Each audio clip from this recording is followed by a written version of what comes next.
and good morning, everybody. Good morning, Rosie. Hey, sister. My sister from a different mister. There you are. Hello, everybody coming in. Please smash that like button on your way in so everybody knows that we are live and we can get going on this morning's reads and chit-chat about what's been going on. Good morning, Rose. Good morning, Karen. Hello, good morning. Hello, everybody coming in. Hope everybody is having a great Sunday so far. So I guess go ahead, Rosie, if you want to put up the instructions for everyone to get their mini reads. So that way the instructions are up and people can get in their requests while we're doing some chit chat.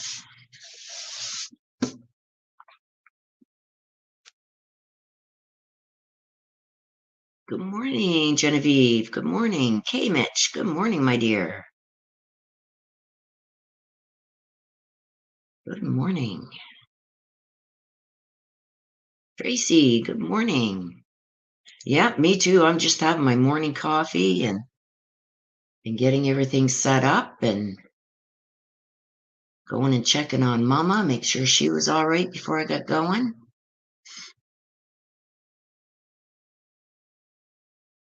So there's the instructions, you guys. If you want a mini read, there's the instructions. Okay, so a lot been going on. Let me just, I got you, Des. Let me just get you written down there. Okay, I gotcha. I gotcha. Okay, so let me just check here.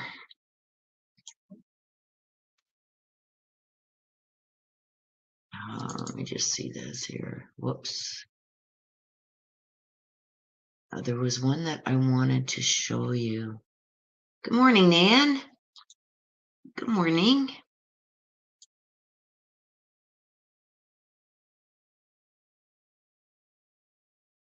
Okay, there was a couple things I wanted to show you guys. There's one. And here's two. Okay.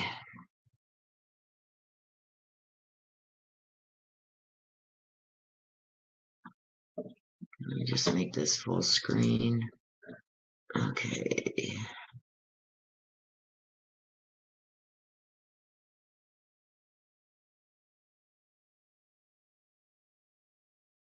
Rosie, I got you. Mom Gina, I got you, my dear.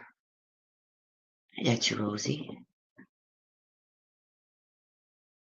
Okay, so there's a couple things I want to show you guys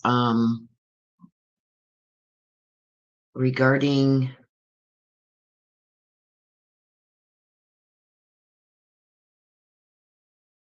where's that other one gone now? Oh, where did it go? Hang on a sec, you guys. Okay, there it is. We'll make that big. And we'll make this one. Oops. Okay, so we'll do this, I guess. All right. Regarding okay. So regarding this, the college murders, right? There's some things here that I wanted to put out there because there's a lot of people going around saying different things and whatnot. Okay, so this is the coroner, and she put out of the 4 University of Idaho students who were found stabbed to death in a rental house last Sunday. Some were you see this? Some were killed in their beds. The Latah County coroner told CBS News Friday. Coroner Kathy Mabut would not provide any further details. She noted, however, that earlier media reports stating all 4 victims had been murdered in their beds were not accurate. It also goes on to say that they were killed with a larger knife. Okay. So that larger knife is exactly what came out in my read. Okay. So it wasn't just like a kitchen knife or whatever. Okay. And then this here is a map of where they were. Okay. So down here, right here, if you can see my pointer, this is the residence. Okay. Karen Harrell, I've got you. Let me just get Karen written down here. And a message from, I'm just going to put parents, okay? Because if I specify one or the other, we're not sure. So I'm just going to say parents. Okay, so right here is where they lived. Now, the male and female that died, they were at a party right here, right here. This actually, it looks a little bit bigger here, like farther away, but actually you come down their street and you go down here and you just cross this field, and that's where they were partying. So it's like not even a 5-minute walk from the residence. Okay. And up here is where Kaylee and Maddie were partying at the bar. And then here is the food truck. Okay. So from the food truck, they get in a for a ride, and they probably come down here like this and home, because there's really no other way that they could have went without being forced to get on a highway or something. So I believe they came straight down here and home. So now this is just my opinion, you guys. As you guys know, I pull cards every morning on the cases that I'm following. I feel whoever did this, and this is just on my card pulls, this is not on my full-blown read. We'll get more information when I do the updated read. 2 places, you guys, really stood out to me, okay? So let me pull up my map, and I'm going to show you those places.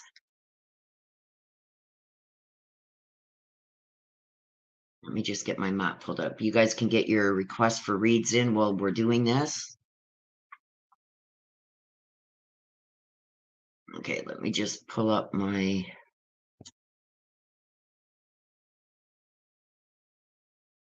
Because I always like doing this, you guys, because then when they do find the person and everything else, then, okay, hang on, let me just find it here. Then we can compare it, right? Okay, where the heck was that? Hang on.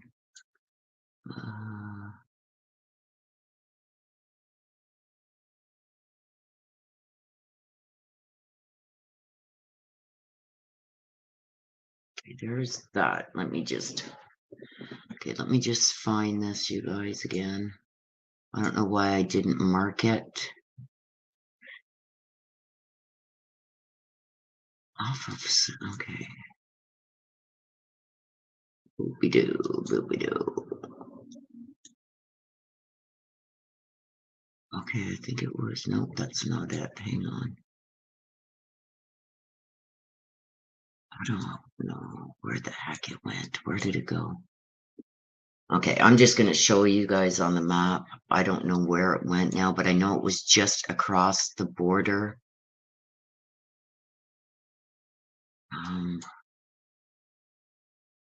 Where the heck did I mark that? Just bear with me, you guys.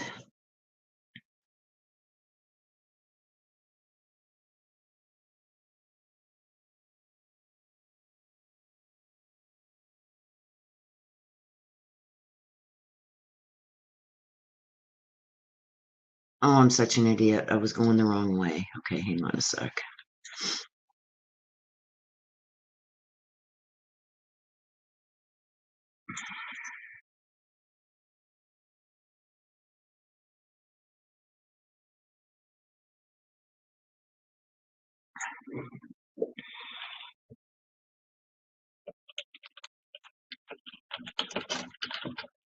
Let me see if I can find it that way. Hang on.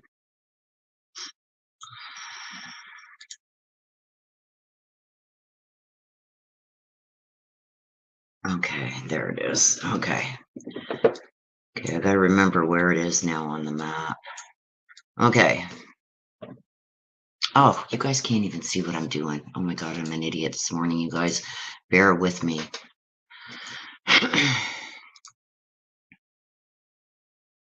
There we go. Sorry, you guys. I thought you guys could see it already. Okay. So, again, here is the bar, okay, that Maddie and Kaylee were partying at. It's called the Corner Club. Okay, so this is the bar here that they were at. Looks kind of like fenced in and stuff and not very big. Okay, so that's where they were partying at. Now, the grub truck was down here in this parking lot, somewhere here. So I feel when they left there, they came down through here and then across here, and here's their house. Now, the police are asking for video footage from anybody in this area. So that's how I believe, like I can't see them going out and around the block and coming down this way. So I do believe they just come out of the parking lot here and down here, down to this street here, because they're asking for video footage also on Taylor and 95. So I believe that that's the way that they came, was down here when they got the ride home and turned on Taylor. Okay, they would go right down Taylor to King Road, and this is where they lived. I believe, you guys, that the parking lot that's over here behind their house, that's where I believe the perp was parked, was back here.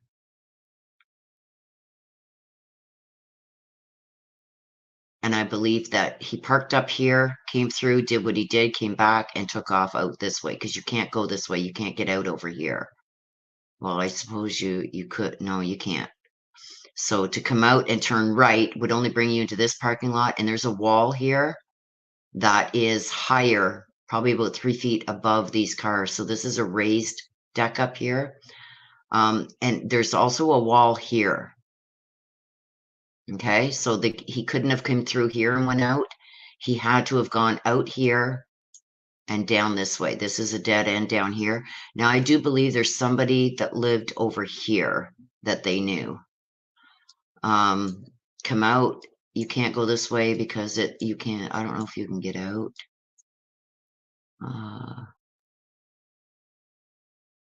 Yeah, see, this is all, if he would have came up this way, this all just brings you into a subdivision here.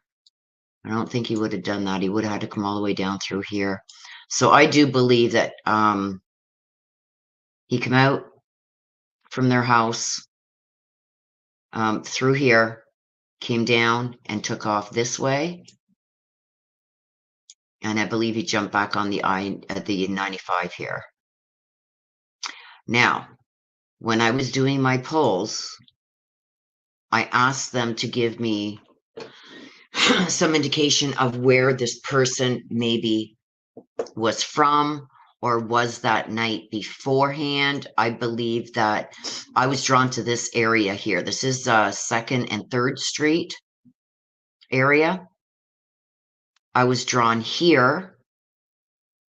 Okay. And I was also drawn, you guys, over here to this area. And I kept getting almost like a trailer park. I don't know why I kept getting a trailer park type thing, but I was getting a trailer park. I believe that whoever did this could have also been from another university, because I was drawn to this area and then I see that there's Washington State University. I got sunshine So when I typed in sunshine, this is where it brought me to. This is sunshine here. This street here is called Sunshine. And this is like kind of like the area. So it's almost like, could this person have been from Washington State University? But I kept getting sunshine for some reason. So I do believe, like, I'm going to do a full blown updated read. But I was drawn to the word sunshine. So after I was drawn here, I was also drawn here. So I don't know what these two areas have in common or what they could be tied to, but I got sunshine and I got Second and Third Streets. And it's ironic that Second and Third Street is right in between the bar where they were and the grub truck. Hello, hello. There's Mary Michael. Hello, Mary Michael. Okay, so let me write that down.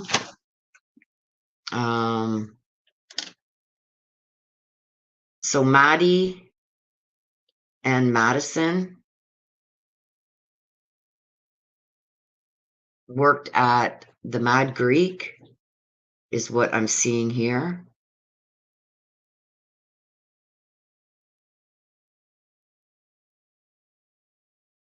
But I do know that Madison was done. She came back just to show Maddie her car, her new car that she brought. But I think she was done. So she was going to be heading back home. Hey, CSI. Good to see you here, my dear.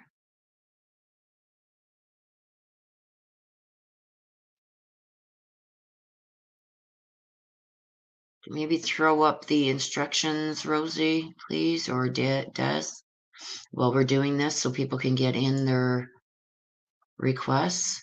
Okay, so here is where they lived, okay?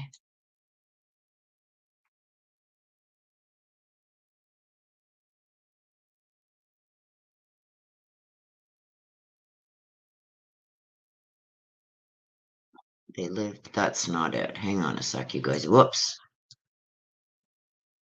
Hang on. That's not it. Hang on.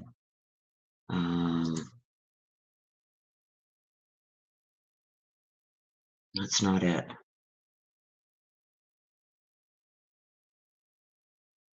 This is it right here. I don't know how that got moved, but it happens. This is where they were right here, not over here. So we can't get back into this area here. We can only get here. Now, from what I'm hearing, it's not verified, you guys, but from what I hear, there was somebody that lived over here that they knew.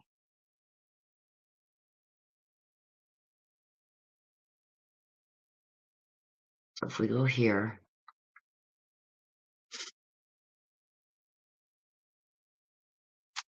And these basically are all college residences around here.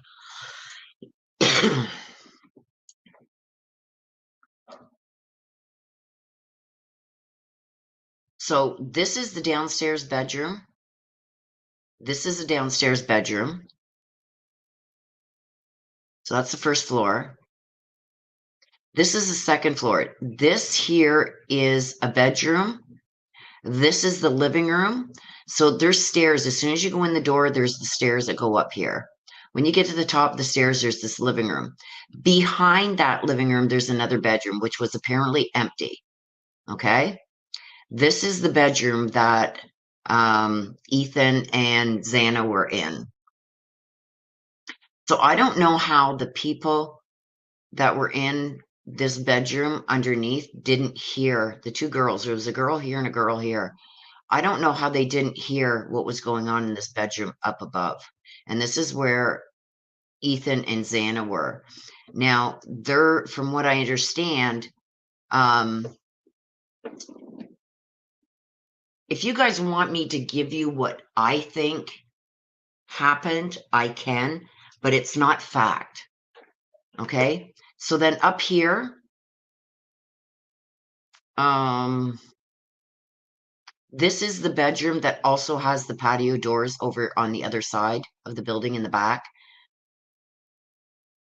And we believe that this was Madison's bedroom. This here, this window here, is the window for the stairs. And the other bedroom is behind this one. This here is, I believe, the bathroom now. So there's the stairs, the bathroom, and then on the other side, behind the bathroom where the deck is out back, is the other bedroom. So it would be on the opposite side of the bathroom wall here in the back. Is one of the girls' bedrooms. This is the window for the stairs. And then this is, we believe, Madison's bedroom that has the sliding glass doors to the upper deck. So what I believe happened is I believe, okay, because from just things that we've heard, and like I said, this is not fact. This is my opinion only.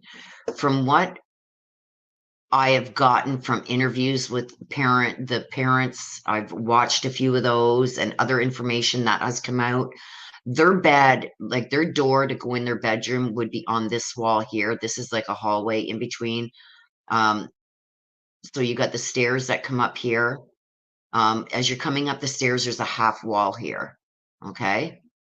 Now there's a bathroom here on the other side of that half wall, and there's a utility room, and then the living room, and then the other bedroom is in the back. So behind the living room. And then in the middle here, there's stairs that go up to the third floor. Okay. So what I believe that whoever did this came in through the sliding doors because the kitchen is on the other side of this bedroom, underneath this bedroom, but on the second floor is the kitchen with the sliding glass doors. I believe the perpetrator came in there, and that's at ground level. Okay, don't forget, this is ground level in the back, you guys. This floor here is ground level in the back. I believe, and that kitchen, like I said, is behind this bedroom and this bathroom, back under here in this corner. I believe that the perpetrator came in through those sliding glass doors, went up the stairs, and I believe the girls upstairs were murdered first. I believe that maybe, just maybe Ethan came out to see what all the screaming, because I do believe there was screaming. One of them fought. I think he might have come out and then seen the person coming down the stairs. Because if that person came down the stairs because he heard somebody down here, and then Ethan got back in the bedroom, I don't think he got back in the bed.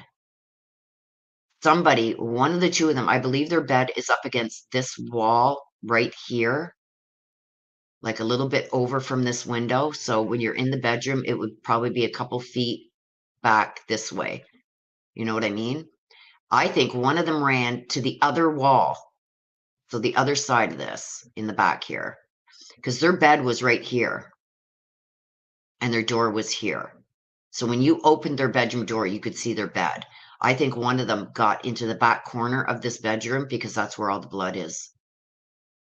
Along, not this wall here, not this side wall, but the back wall of this bedroom.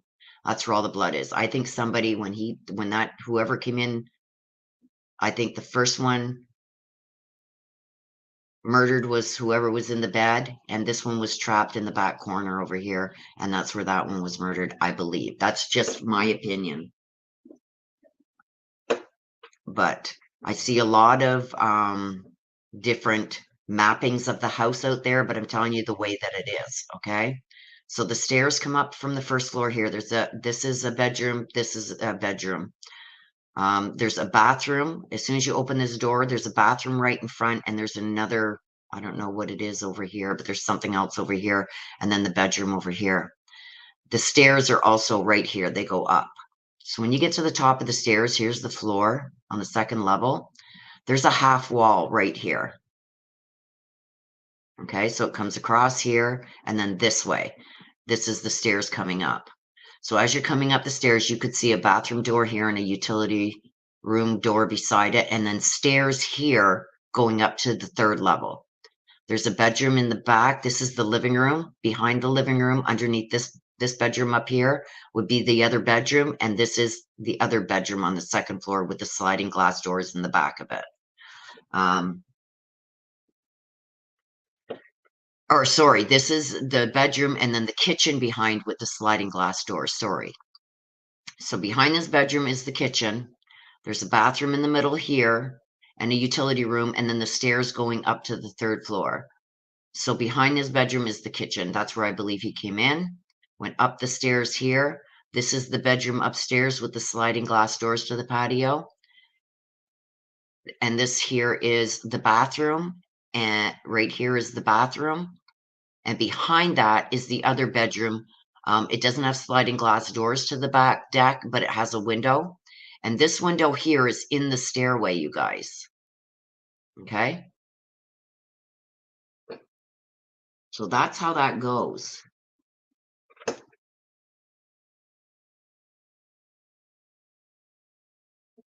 So let me just go to... So that's what I believe happened. I believe that he came in on the 2nd level, whoever did this. I believe there's a parking lot. You can see this road that comes up, and it goes behind the house up here. Okay, it's a parking lot. You can see some cars here. It kind of goes up on an angle. I believe he parked back there. He came through these bushes, in through the door.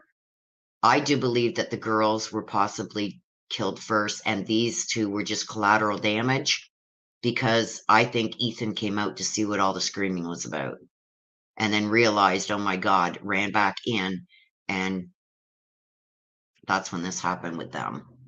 That's what I believe happened. So we're going to have to wait and see what comes out.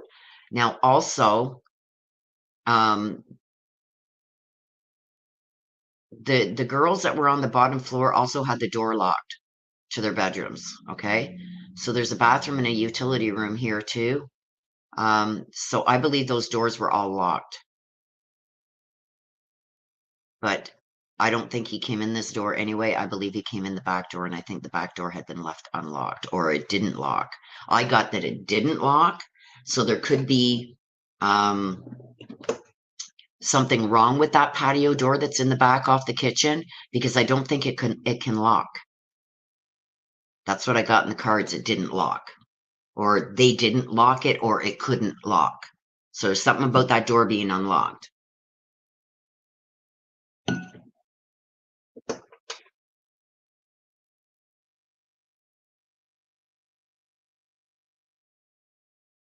So I wanted to share that with you, and I think there was one.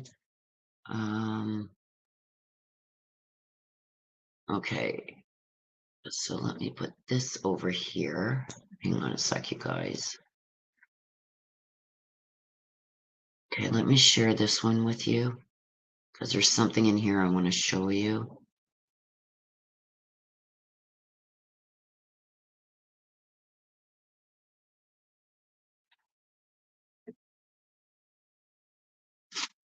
Okay, so you see this here? This was the new car. I don't know why I can't blow it up on here, but this is the car that Madison had just bought. It's a Range Rover. And when I don't know why I can't zoom in here, but I could on where I've got it saved. There's not even a plate on the car. This is not a plate. It just says something else. I think it's the dealership, name of the dealership. It's something there. It's not a plate. So she's got a temporary plate on this, probably on the front or on stuck to the windshield, or however they do it there. This is the Range Rover she had just bought. Okay, so these 3 cars, you guys, were here. So we know this one's Madison's. I've been told, now it's not a fact, you guys, but I've been told that this blue car here belonged to Ethan, and this to one of the other girls.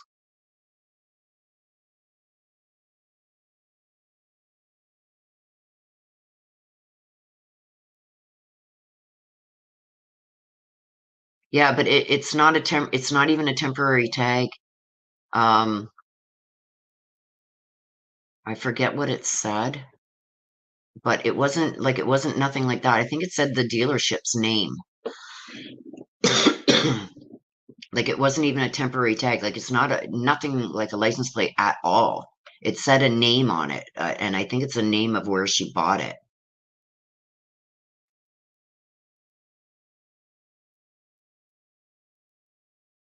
I wish I could zoom in on it, but I can't. I don't know why I can't.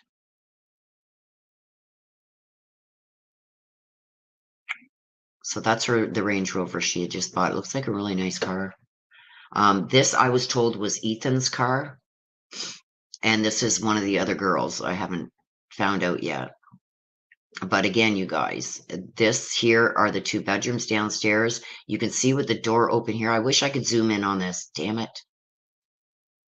Can I zoom? No. Oh, what's that?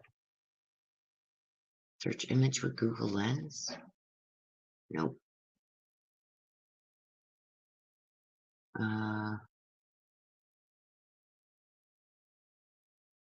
Visual matches. See if I can do it. No. Does this give?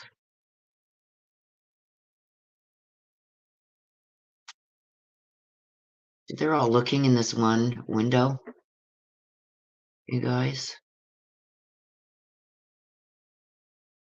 See, this is the door that I believe that he went through. He went through one of these right here. This window or this door. He went in right here. That's what I've got. Here's the upper deck in the back. This is in the front.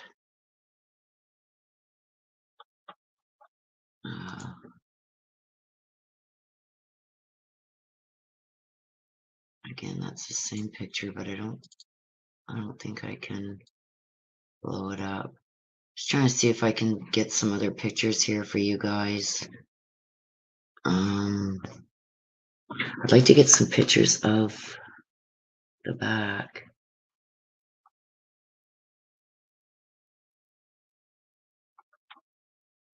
Okay, hang on a sec, you guys. Let me do this.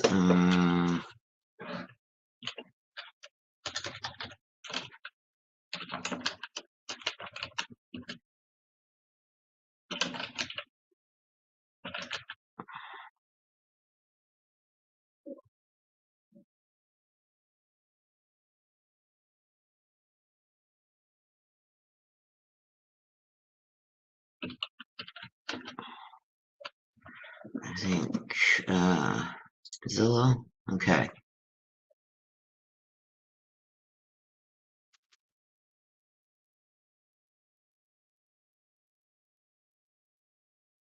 Okay, why is this not sharing now? Hang on a sec, you guys.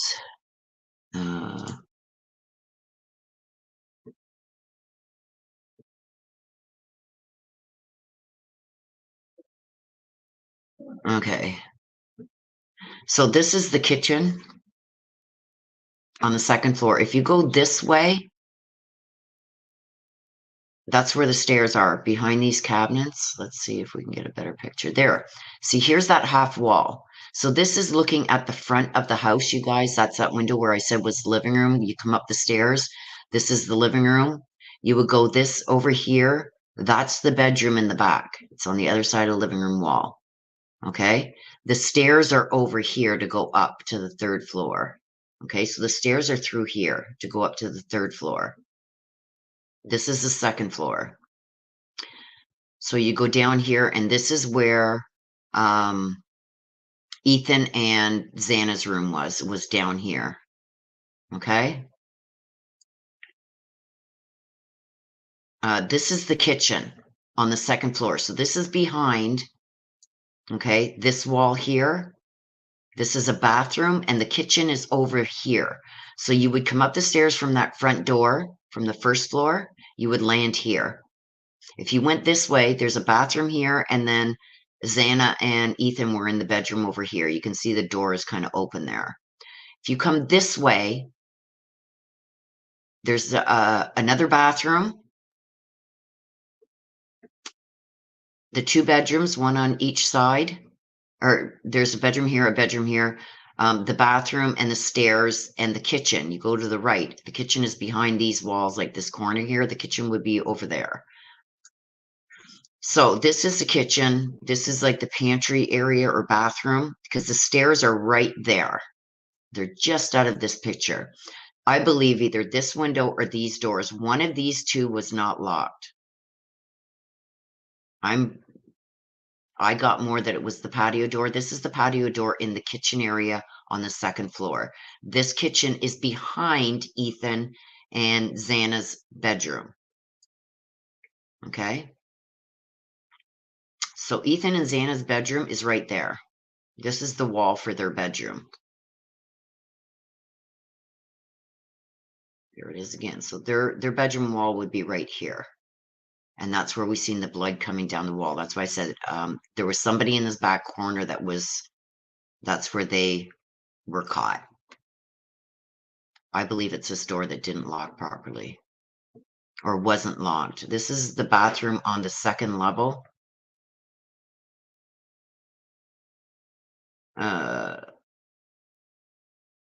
This is the back bedroom on the third level that doesn't have the sliding glass doors. This here is just a window to get out onto that third floor balcony. This would be above the bedroom below. Okay. This, I believe, was Madison's bedroom. This is the sliding glass doors on the third level. This is a bedroom. There it is again. You come out the bedroom. Here's the stairs. You can see the stairs right here. There's a bathroom in front of the stairs, but there's the stairs coming up. You can see the stairs right here coming up. There's the window for the stairs. Okay, it's a third floor bathroom. There's either this is, I believe, was Maddie's bedroom. So you come up these stairs and it's like one's right there and one is right there because here's the stairs coming up.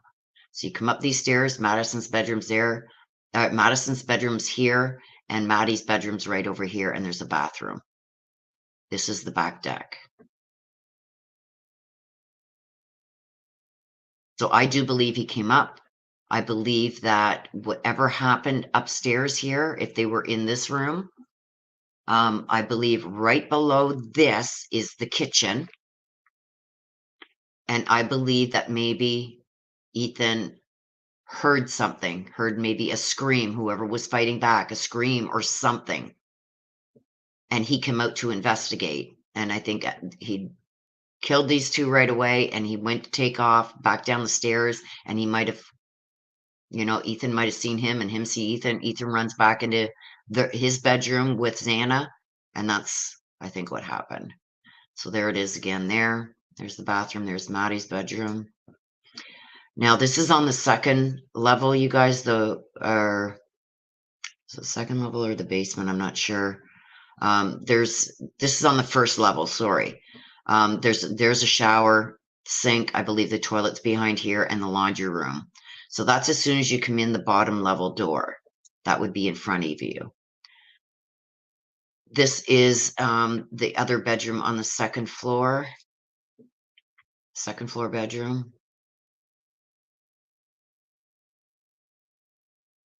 This is the basement bedroom. I say the basement, the first floor bedroom.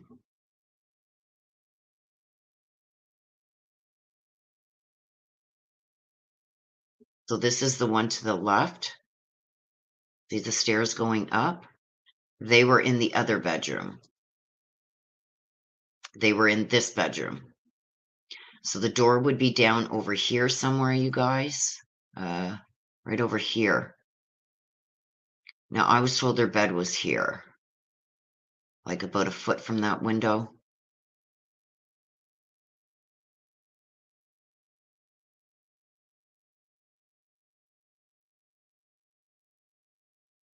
And I think this bedroom was empty. And you can see the other doors there for the laundry and whatnot. Yeah, I believe their bed was right here. Because somebody, I believe, came back in and ran to the other back wall here to maybe try and get away from the guy. This is the third floor balcony. Second floor. This is just outside the kitchen sliding doors. And this is where I think the guy came down from. There's, see up here, there's kind of like a retaining wall right here. I believe he came down through here. I believe he parked up here in this parking lot and came down into the kitchen. So that's just my thoughts on it, you guys. I just wanted to give that to you.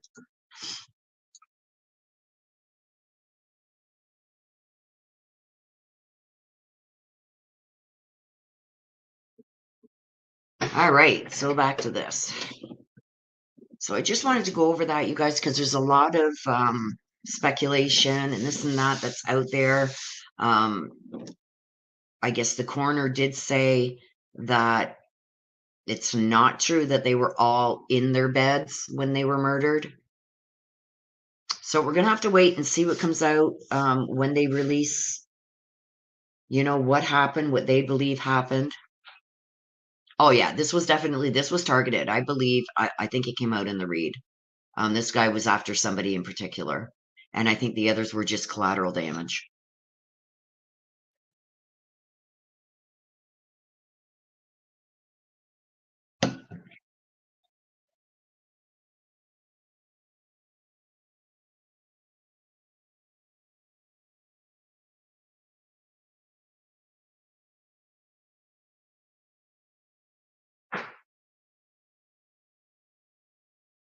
Um,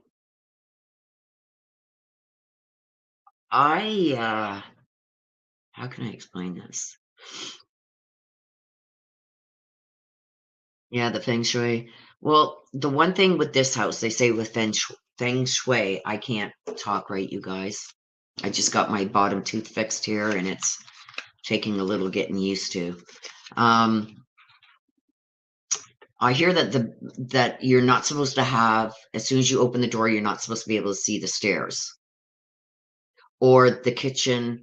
The stove is not supposed to face a window or the sink. It's something like that.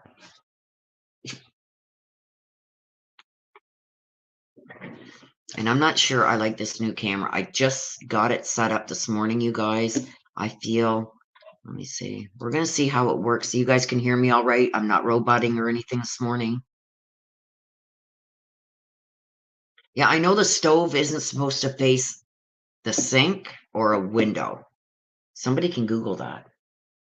I know there's a lot of things that aren't supposed to happen that are bad juju. And I know one of them is when you open the door, you're not supposed to see the stairs going up. That's bad juju. And then there's another one with the stove. The stove isn't supposed to face the sink or a window, I think. It's one of those two. Yeah, like it's bright. Well, I got the sun coming in too. But I mean,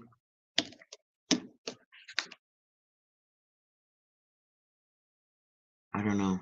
I'm not crazy about this camera, you guys, at all. Yeah, see? If I turn it this way, I'm good. But I'm not crazy about this camera, so I may be setting it back. But I needed a camera to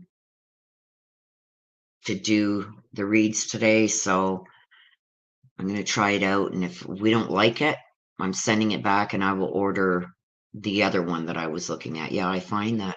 I don't know if that's the sun coming in. I don't know. But you can't. Oh, even my finger that close. I do have a light purple on this finger and darker purple on my other ones. But I feel it's too bright.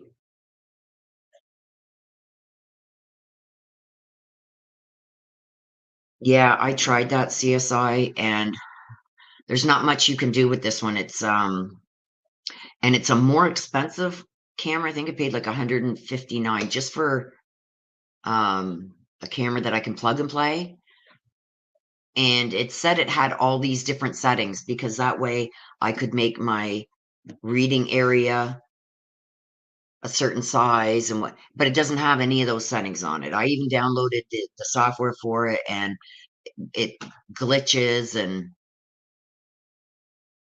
Yeah, we've been farting around with all the settings all morning, and this was the best that we can get it. So I think I will be sending it back and getting a different one. I'm not happy with it. But as long as I'm not roboting, like, I mean, you guys can see the cards, so like I can kind of show them, but um, at least you guys can see the cards and I'm not roboting and freezing and all that fun stuff. And then next week I will make sure I've got a better setup. My other camera was really good and it was cheaper than this one, but something went wrong with it and I started roboting and everything. So I knew I had to get a new camera.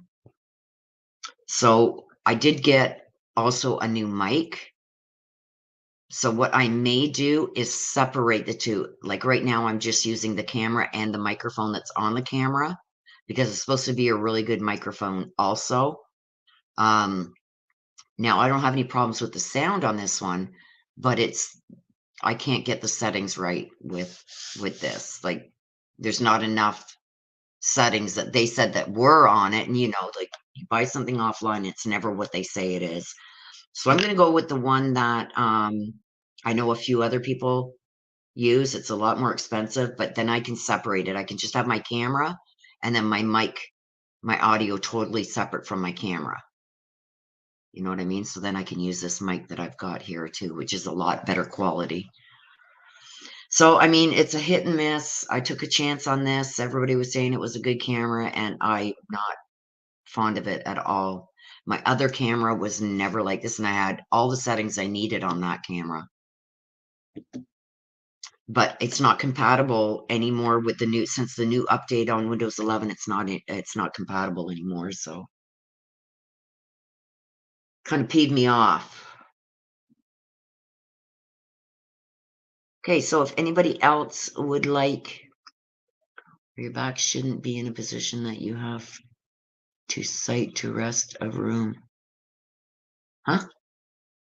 Or your back shouldn't be in a position that you have no sight to the rest of the room. Yeah. Well, that's why I think they had their bed where they did, so they could see if anybody's coming in the door. But I do believe that, like, their bedroom is here, their door to come in. I think their bedroom was right here, and I think they seen each other. The killer and Ethan probably seen each other, and he probably hightailed it back into the room. Maybe told her to get over there so he could protect her or something. But one was killed here, and I believe one maybe in the bed or on the bed. But one was killed in this back corner because this back corner goes like this. And then here, where it goes up here, that's the kitchen where the sliding glass doors are on the first level. So one of them got to this back corner. Now, I'm assuming if the bed would have been there, the bed would have absorbed a lot of that, a lot of the blood. It wouldn't have ran down there. So, and it looks like it's all hardwood or imitation hardwood floors there. So I do believe that that's what happened. Was the bed was over here, like I was told, and he might have told Xana, get over there, get back in the back far corner. This guy's coming in. I don't know. That's just my opinion, you guys. That's not fact, okay? But that's what I believe happened. I think Ethan might have heard something and he said, I'm going to check. And when he came out of that room, there's the stairs. They got a bathroom here, and then there's the stairs. He might have seen that the killer coming back down, and they seen each other. So the killer probably came after him. He retreated back to the bedroom, told her to get over there. I don't know. Or maybe she was still in bed, didn't even wake up, and he retreated over here. I don't know. But one of them, I feel, was murdered on or near the bed, and one in this back corner. So that's just my opinion, you guys.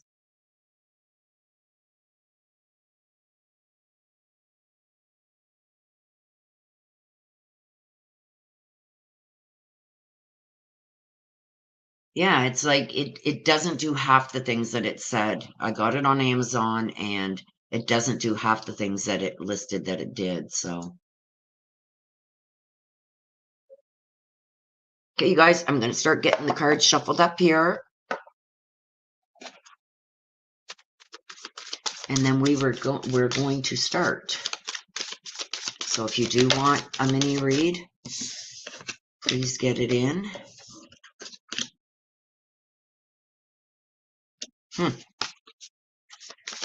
We haven't started yet, you guys, so. Hello, Andrea. Hello, Oracle Blinn.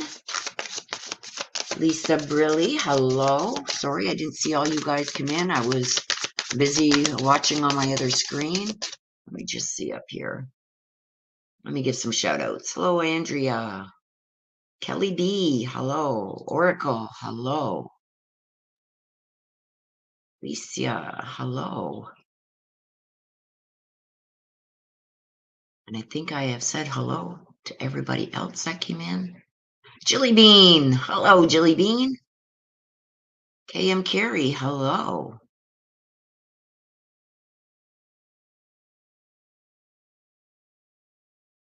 Yeah, the maps have changed. Mary Michael, hello, my dear. Sorry, you guys, I missed you guys all coming in. Izzy Rose, hello, hello.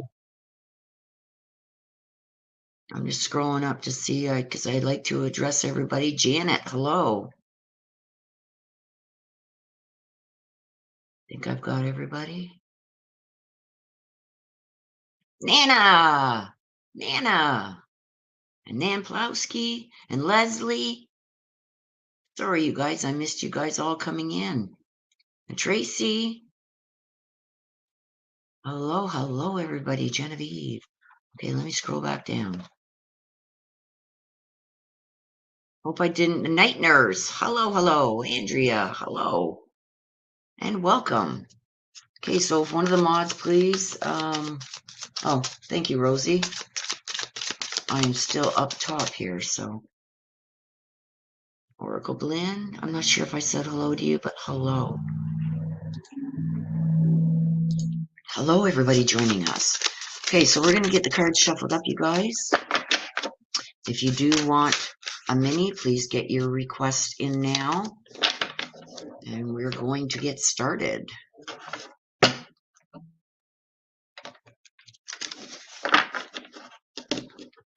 Once I get the decks all shuffled up and cleared.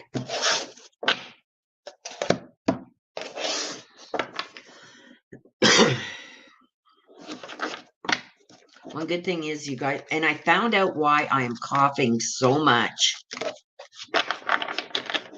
And it seems like I'm fine. I cough every once in a while, like in my day-to-day.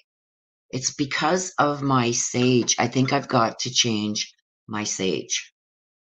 I believe this isn't my normal sage that I use. My sister had sent me a bunch and I ran out. So now I'm using this sage, and I think it's a different kind, and I think it's reacting on my throat.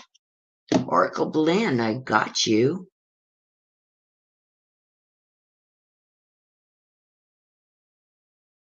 And you want to hear from Gary? I got you.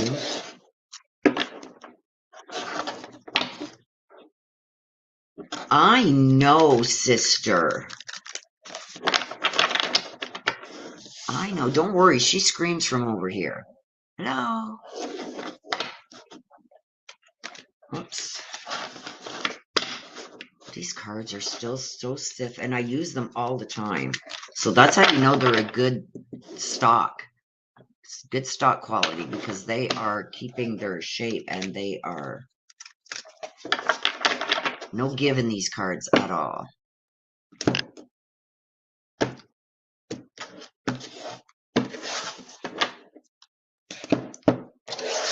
All right.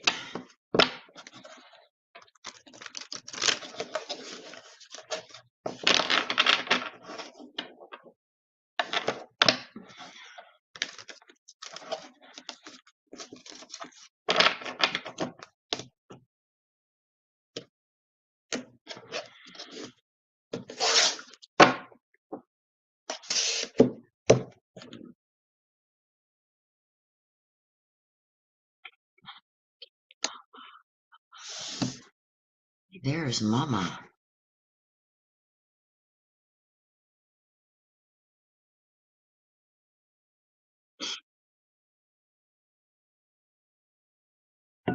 Yeah, whatever the ones you sent me, sis, I'm out of them, and I've been using this one, and it's not the same. It's like it's making me choke.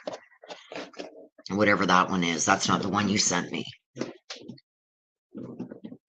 Thank you, sister. I've ordered some online, so no worries, no worries, no worries.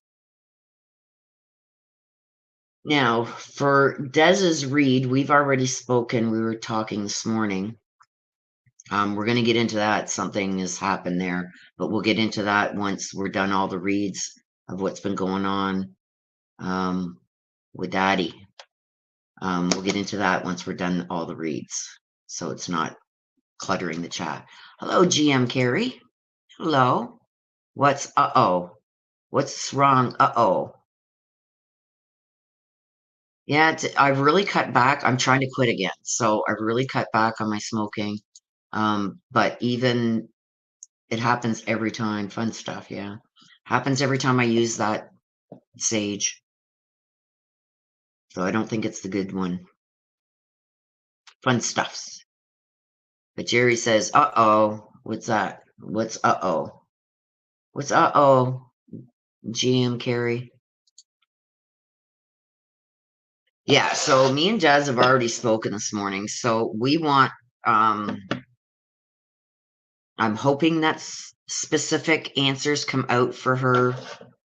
We can, if she wants to, we'll get into it later. But I am going to be in my own mind asking for certain things to come out for her because it's wild. So we're going to start with Des. Let me just get my chair pulled in so hopefully we don't lose all these cards on the floor when they go flying. Mummy, I love you, Mummy, but I'm telling you, when she wants cards to come out, they go flying. And my back is sore because I just helped my boarder bring up a 75-inch TV into his room. I'm telling you, it takes his whole bedroom wall. It's huge. I thought mine in my bedroom was big. It's 55-inch. But his, it's 75 or 77 inches. It's huge, and I never should have done that. But anyway. Okay. There we go already, guys. We know what we're asking. And we've also asked for a message from heaven from Mummy. Makita, she who sees. And Nemesis, she who avenges. So right away, I am believing that somebody is coming to observe and perceive things that are going on, really scrutinizing things lately. We've got 2 that came out for you, so big messages. I've also got with the Nemesis, she who avenges, talks about some kind of revenge for an outcome. So somebody is going to have almost like a karmic revenge at the outcome of all this. So let's see what is going on here. So can you tell us, please, why Makita and Nemesis is there for Des?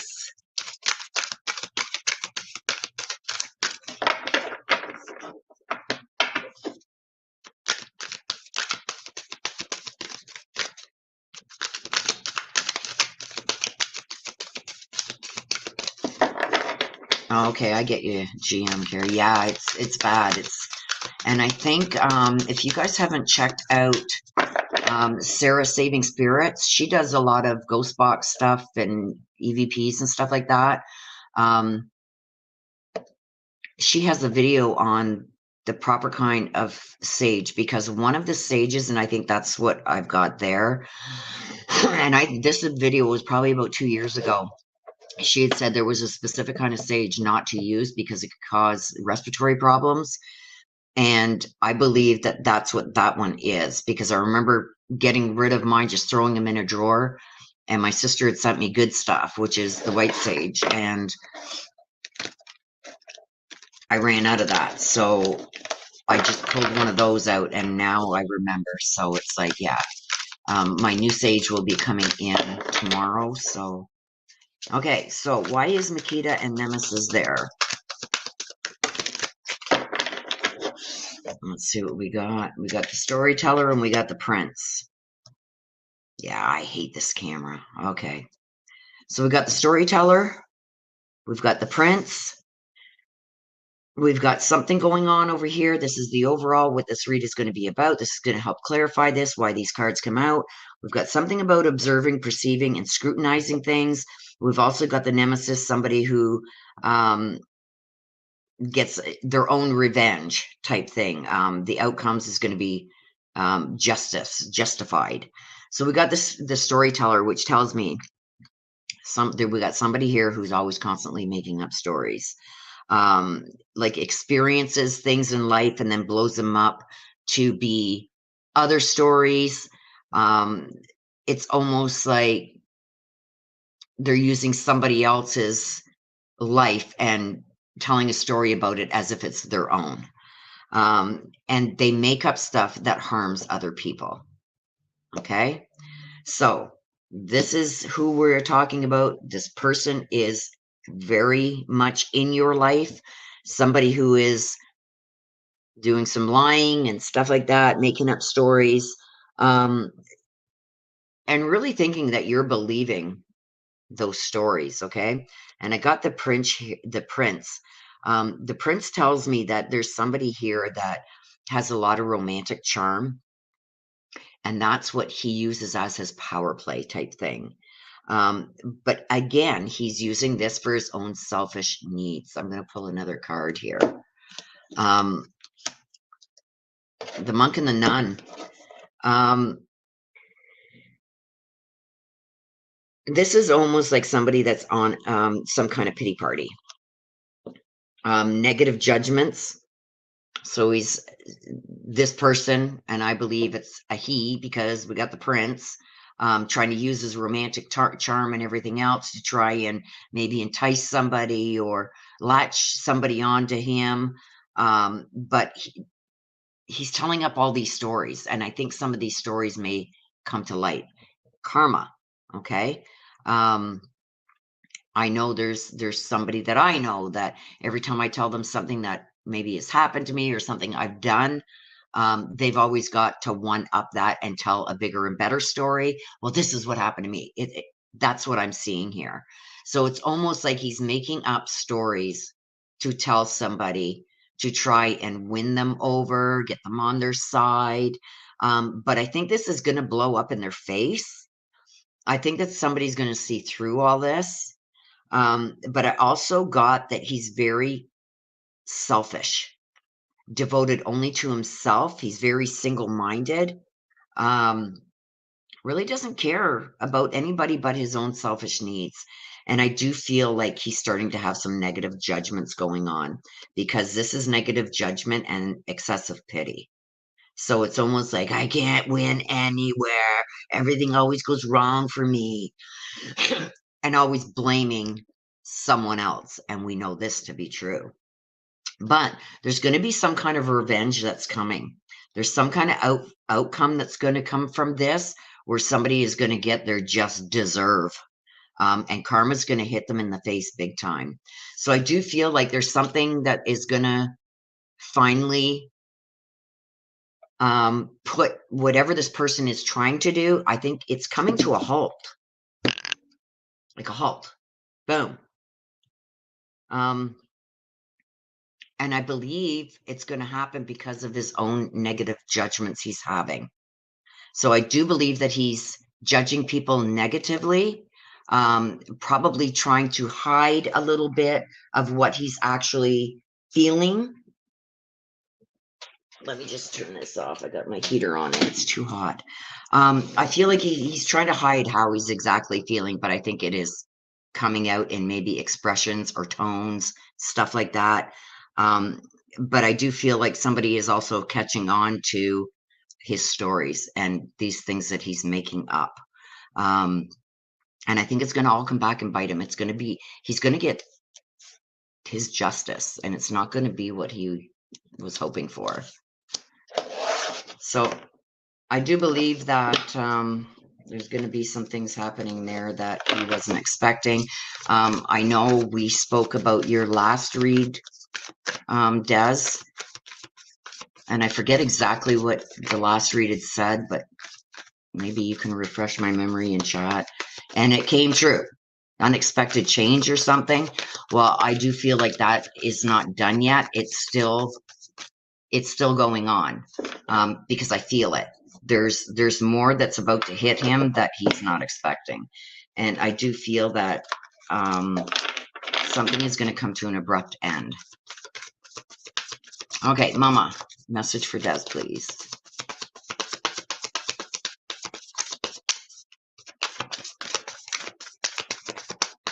Message for Des, please.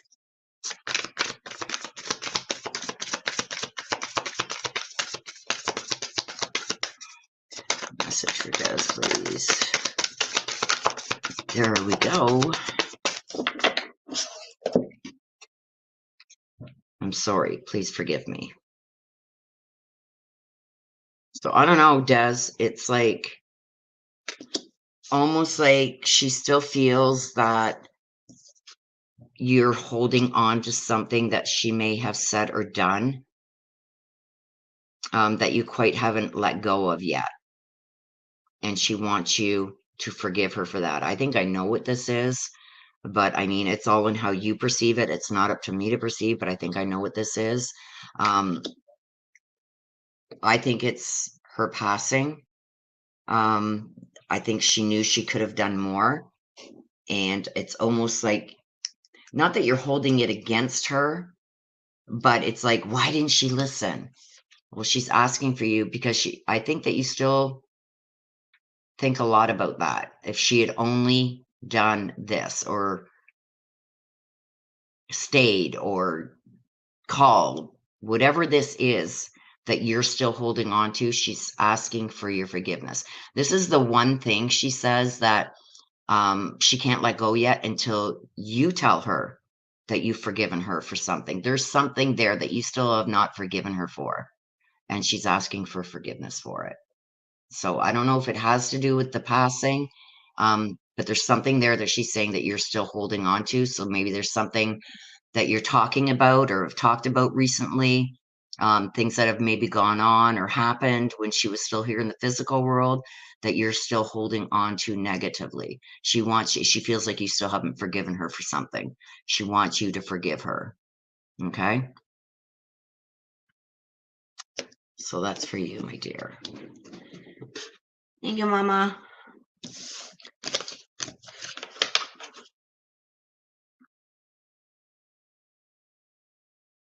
Yeah, the retrograde or whatever, that's happening. There's a lot going on in the universe right now, you guys. So, okay, Des, that's for you. Rosie wants to hear from Mom Gina. Rosie.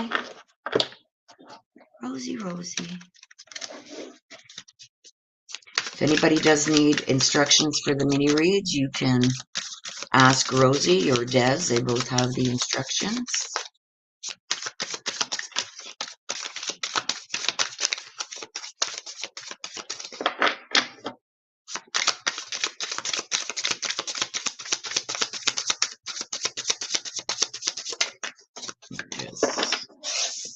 So we got for you, Rosie. Taraz, she is present.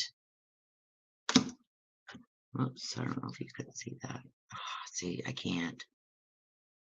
She talks about she who is present. Sorry, you guys, about the camera. So to me, this is somebody who, I feel like there's somebody that maybe wasn't so present before or seemed like they were off kilter, maybe really not paying attention, or like maybe not having the conversations that you usually have, that had a lot going on in their life. So it's almost like that person now has gotten through whatever they've gotten through. So somebody is more present in your life now than what they have been. It's also, Therese also talks about a new sense of acceptance or awareness, stuff like that. So let's see why that is there for you.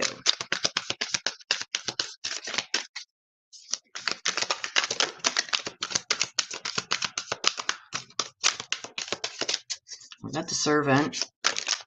Oh.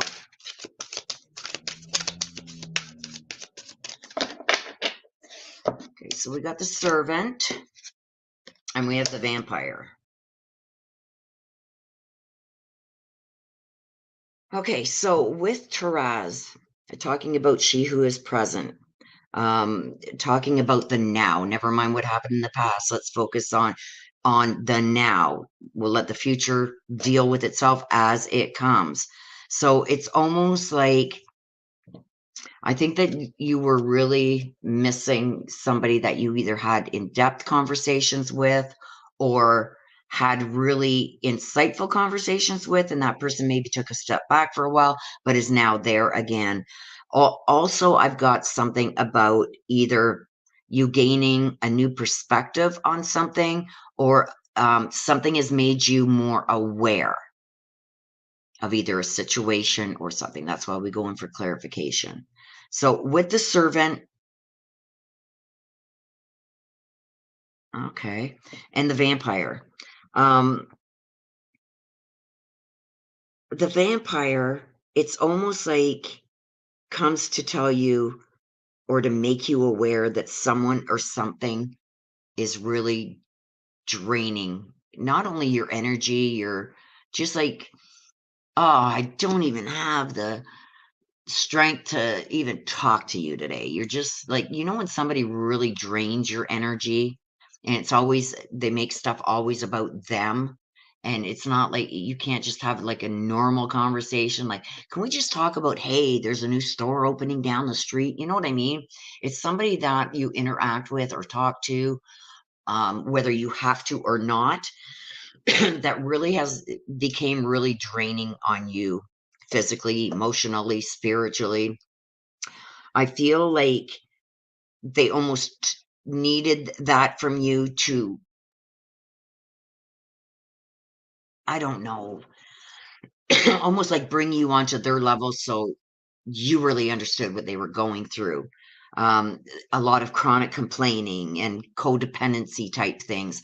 That's what I get from the vampire. Somebody who's physically, emotionally just draining you. I feel like that is about to change because they've now become aware. Maybe if you've stepped back a little bit, they become aware, like, why is this happening? Like, we used to talk all the time and, we stopped for a while. So I feel like it's going to come back.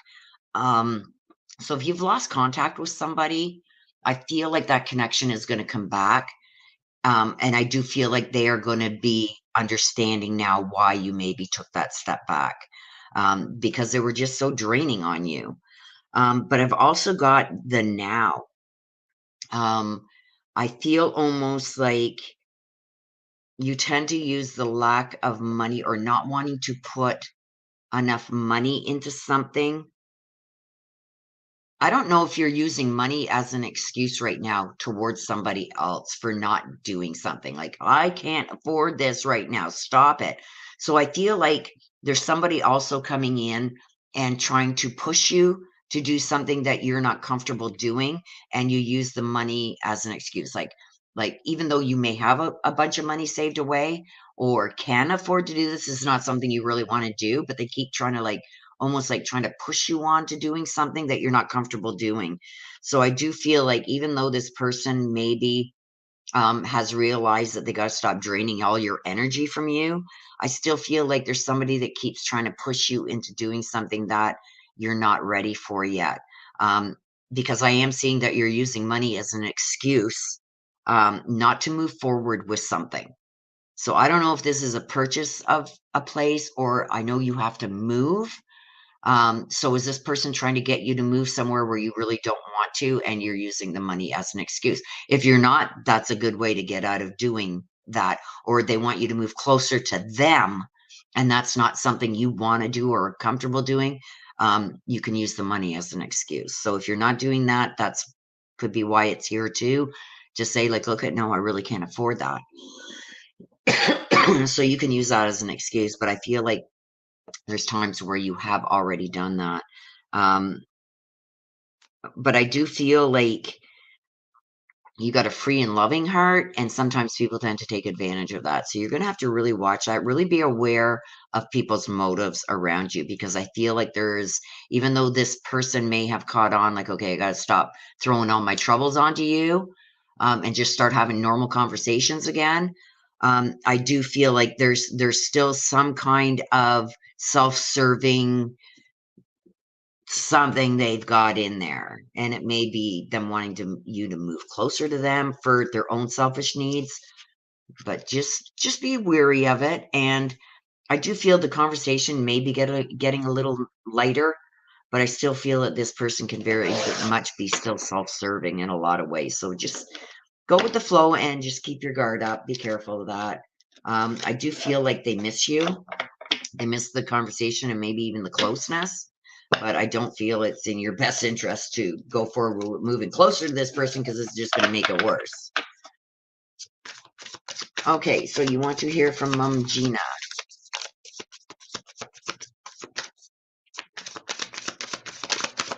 Mom Gina, do you have a message, please, for Rosie?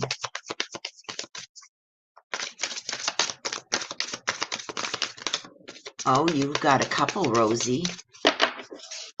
We've got a couple. Okay, you're never alone. Letting you know that she's always around you. She's wanting calm and peace for you. Okay, she's always watching over you. I got that because of the lighthouse. And this is her wishes. She wants calm and peace for you. Okay. And I've also got this is not your fault. So whatever it is that you are still blaming yourself for, you got to stop it. To me, when I get these two together, you're never alone. She wants you to know that she's trying to surround you with the love and kindness and comfort. She's watching over you. So I don't know why this is coming in. I don't believe that this is something, usually this is something to do with the person who is crossed. I don't feel like this is what she's using this for right now. I feel like this is something else that you're blaming yourself for. That's not your fault. And she wants you to let it go. Find your peace and your calm. I don't think this has anything to do with her this time. I think you're blaming yourself for something else that is not your fault. But you seem to be taking the weight of the world almost again, like with this here. It's not your fault that things are this way or for this happening. Okay. And she wants you to come to peace with that. She wants peace and calmness for you, and she's letting you know she's always watching over you. Okay. So that's for you, Rosie. Okay, we got Karen Harrell wants to hear from her parents. Karen, let's see what's going on with you. What's surrounding you right now? What's maybe coming that you're not seeing?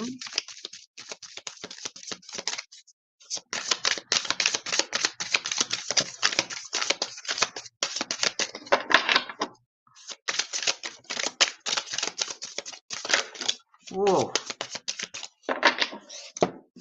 Okay, you got Blanche. You got Blanche, she who brings light. And you got Isra, she who dreams. So this could be something about something you've been dreaming about finally coming to fruition, coming to light. That's going to take you away from, I think things may have been, how can I say it, going almost like everything's going wrong. Like if anything could have went wrong this last year, it did. So I do feel like there's a new escape that's coming your way. So I feel like there's something that's coming that's going to lighten things for you. Maybe some dreams even coming true, things that you've been wanting. I know, ever since this COVID, people have really taken a lot of loss on things, not just with our loved ones, but losing their homes, losing their jobs, stuff like that. Like things have been so chaotic. But I feel like for you, it's been this last year or so. Things have been really maybe out of balance, chaotic. I feel like things are going to start evening out for you. That's what I've got so far here, with Blanche bringing light to stuff, lightening the load, finally finding some peace. And then I've got Isra, who talks about she who dreams. So I think that you've been wanting things to even out and calm down and start going maybe in your favor for some time now. Like even if it's just one thing that works out, you know what I mean? So that's what I feel where you're at with that right now. But I do feel like there's some kind of escape coming from you for you. Let's see. Let's get some clarification.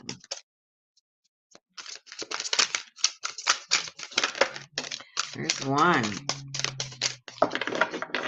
So we got the angel in reverse. So I don't know what you've been going through. Oh my gosh, that's too many. You know what? I'm going to take them. You're getting a bonus here, my dear. We've got the angel. I'm going to move these up, you guys, because I'm going to turn this up right. But you had the angel in reverse. You've got a trickster. You've got the dilettante. And you've got the poet also in reverse. So these are in reverse, okay? So remember what I said here? I feel like this last year for you has really, if something could go wrong, it went wrong. Maybe the need to move on from something, because I've got the angel and the poet in reverse. So I don't know who has been falsely claiming that they've been there for you, but they haven't been. It's almost like doing a lot of things behind your back that you were not aware of. And they've done this. It's almost like trying to get even with you for something. There's somebody here that has been doing things behind your back to get even with you. Okay. I don't know what that's about. It's not up for me to understand, but I'm telling you, I feel like there's been things, maybe this is why things have not been going your way for some time. There's somebody there that has been doing things behind your back, turning things negative for you, almost like coming to your aid, but giving you the wrong aid that you need just to see you fail. I feel like there's been a lot of that over this last year going on with you. But we have things here that are talks about bringing dreams and bringing things to light. So I don't know if you're going to find this out or you've already found this out. If you haven't caught on to this yet, you're about to, okay? Because I see you finally dealing with a trickster. The trickster is somebody who's manipulating others, okay? Trying to duplicate things that, like, say you want things done this way, they're duplicating that, but they're doing it the opposite way. You're asking for help here, and this is how you need the help, but they're helping you, but they're messing it up for you at the same time, if you know what I mean. This is about to change. There's going to be some kind of stuffiness almost that comes to light. So I don't know if this is going to be like a conversation that you have with this person, but this is going to all come to light for you. You're going to figure out why things haven't been going your way. Some of it has been like not having the luck that you needed, but a lot of it was due to this person that was working behind the scenes, causing chaos in your life and pretending to be your friend. Okay. So this is going to come to light. I feel like there's a change coming. Okay. You are going to find out about this trickster, about what has been keeping you, holding you back, and making things go wrong for you, because this isn't just fate. Somebody else has had a hand in this while looking at you, pretending to be your friend. I've also got the light here too. So Blanche is finally bringing things to light. I feel like this person is finally going to be caught. If you've already caught this person, I feel like there's going to have to be conversations that they're had, and I feel like you may have to leave this person in the past if you haven't already. Okay, because I do feel that there's somebody that has had a hand in things not going the way that you had either planned or wanted them to go, and that's about to change. Okay, so it's actually with the dilettante. Okay, it's going to be something's going to alert you to this that you're not expecting. Um, this person's going to be very angry when you figure out what's been going on behind the scenes. So I do feel like this friendship or this relationship may end, because I'm seeing it here with the dilettante, but I also feel that the trickster's not done yet. So they may falsely say, okay, I understand, I'm sorry, and apologize to you for everything that they had a hand in. But I also feel that they see your dreams starting to come true. So I do feel like, in spite of what this person tried to do, there's going to be some dreams that are coming true for you. Those things are going to happen regardless of what this person's done. And I think that they're going to try and wiggle their way back into your life because they want to be part now. They're being really superficial. You know what I mean? I feel like they're still going to try and come back into your life with a lot of apologies. That'll never happen again. I'm so sorry. Like, I don't know what I was thinking. Um, but they still have a couple more tricks up their sleeve. So don't trust them with really important things. Don't tell them your plans ahead of time, because I feel like there's still a last hurrah left with what this trickster wants to try and do. I feel like there's a lot of jealousy this person has with you. So very jealous of you, maybe wanting what you have, even though you've struggled. They still feel like you're on a level that they can't reach themselves. So that's why they use people and do this to people, because they're not willing to put in the work to get to where you are. They want to bring everybody else down to their level.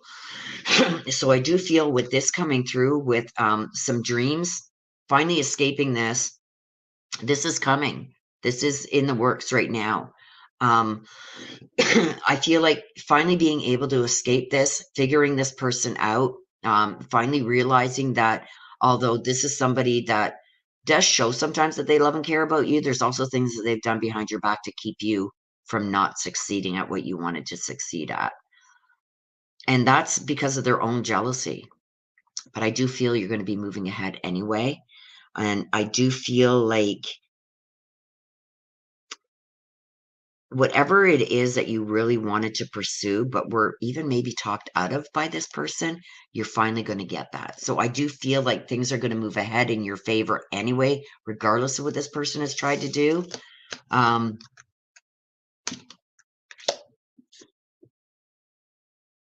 Yeah, they're still not going to be happy. So be very careful, even once you find out about this, or even if you have found out about this right now, be very careful when you're moving forward, because I see a lot of great things coming for you. A lot of your dreams and hopes and fantasies and everything are about to start coming your way. That's only going to make this person even more jealous, even though they've apologized or will apologize for everything that they did in the past. I feel like there's still a lot of jealousy there. So just be very careful with that. But I do see the hopes and dreams coming true. I feel like all the hardships and everything that have been going on for the last year or so are finally going to be overcome. Des sent me a message. Okay, let me just get the talking to heaven, and I will. Okay, you want to hear from your parents. There you go. The earth is our school. Okay, so they're saying that there's a lot of things that you still got to learn. Okay, take the time to really look over contracts, stuff like that. Hello, Tammy L. Really take your time in looking over things and going over things before you agree to things. Okay, because I feel like there's sometimes you are very quick to agree to something where you should have got more information on it first, and that's a downfall. So they really want you to learn more about things before you agree to things and do things. Okay, and I think that's going to tie into this also. Okay, they're watching over you for you. They want you to have the world. They want you to have everything that you have dreamed about, but they also want you to also be careful. Look more into things before you agree. Or share things. Like, be careful what you share with others. Not everyone is happy with your good news. Okay. Okay. Just give me a second, you guys.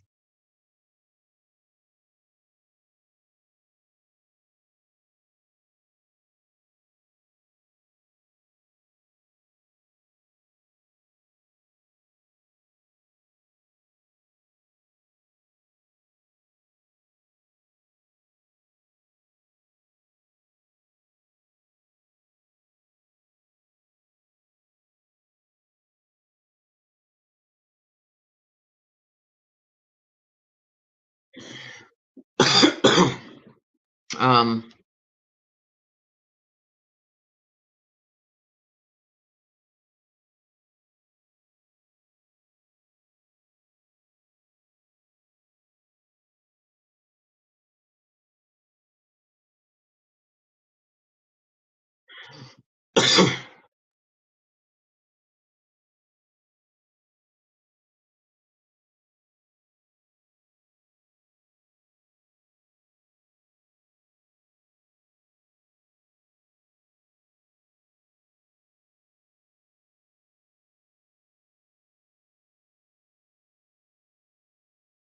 hang on a sec, you guys.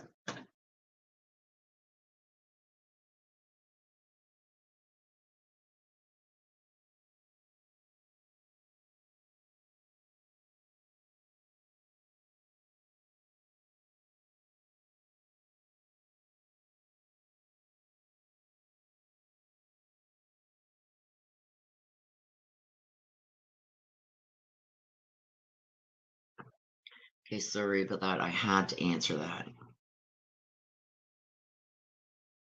You're very welcome. You're very welcome, Karen. Be very careful with that person, okay?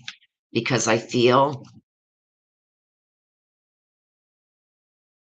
like even though this person is going to apologize to you, Karen, I feel like they still have some more tricks up their sleeve. This person isn't happy when they see you doing well, or finally, say, and just hypothetical, finally out of debt. This person's coming to your face and going, "Oh my God, I'm so happy for you, Karen. Like, what can I do? Can I help you? La, la, la." But meanwhile, behind, it's a facade they're putting on. That's not really how they feel. They're very good at manipulating.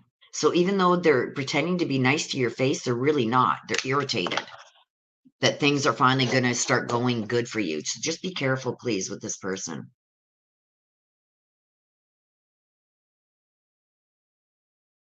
Be very careful. Okay, so we got one more. Only one more read today, you guys. Yeah, backstabber. Somebody who's very jealous of you. Oracle Blinn wants to hear from Gary. Let's see what we got for you, Oracle Blinn. Oracle Blinn. Yelena, she who knows. Talks about she who knows.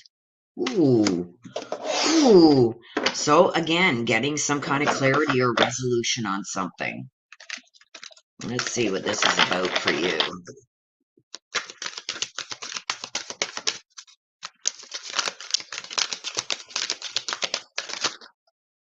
This one wanted to come out, so I'm going to take it. I don't even know what it is. Let's see what it is. Oh, this is in reverse, so we'll put it up here. A knight. Oh. Are you having relationship problems by any chance, Oracle Blinn? Because this either deals with a significant other or somebody who's very, very close, like a family member.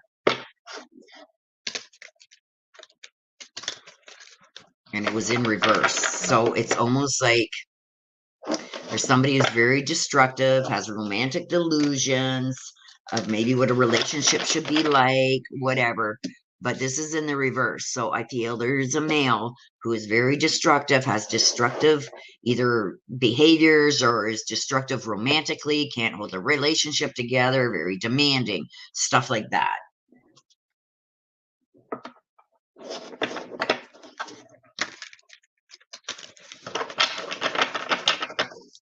Okay, let's see. Let's get another clarification. Oh my gosh, and that one is in reverse too. The Alchemist in reverse. Somebody misusing power.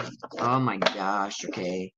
I'm being told to pull another one, so I am. I'm going to pull another one. But let's get through this first. These both come out in reverse. We got the Knight and we got the Alchemist, okay? The Alchemist is somebody who's always trying to transform stuff, always trying to have a reason for like motives for what they do, and making it seem a lot better than what it actually is. And the alchemist also misuses their power and knowledge, okay?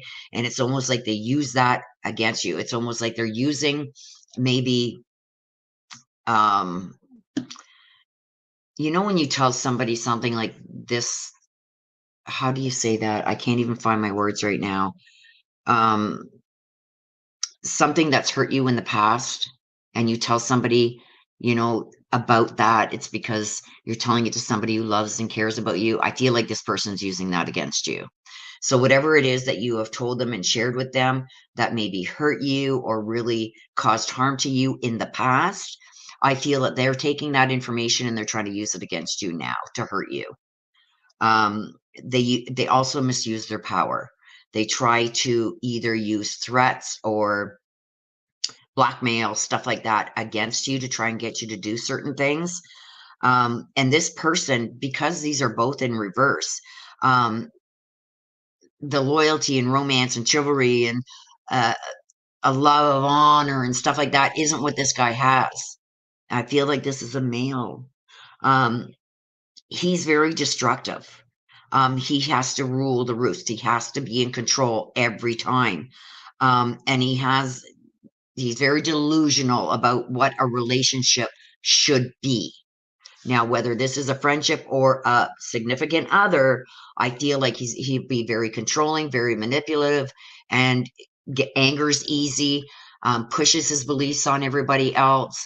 And I feel like you need some resolution to this, some kind of closure. Let's get another card. Poet. This is going to be very destructive. If you don't deal with this and get away from this, it's going to be very destructive to you. You're going to have very negative and destructive effects from this person. This is not going to get any better. Okay. I feel like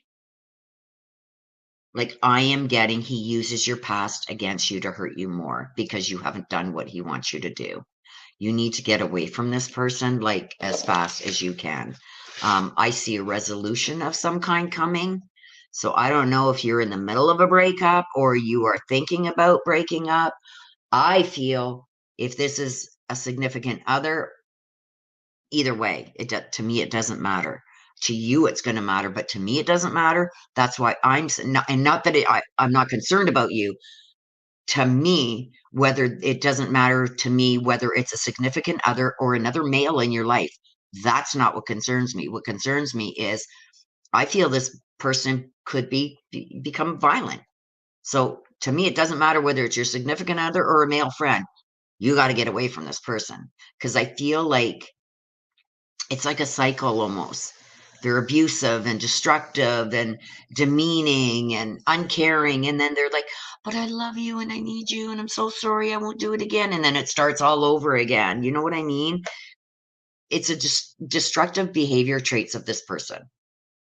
Okay, so I do feel you need to get the hell away from this person.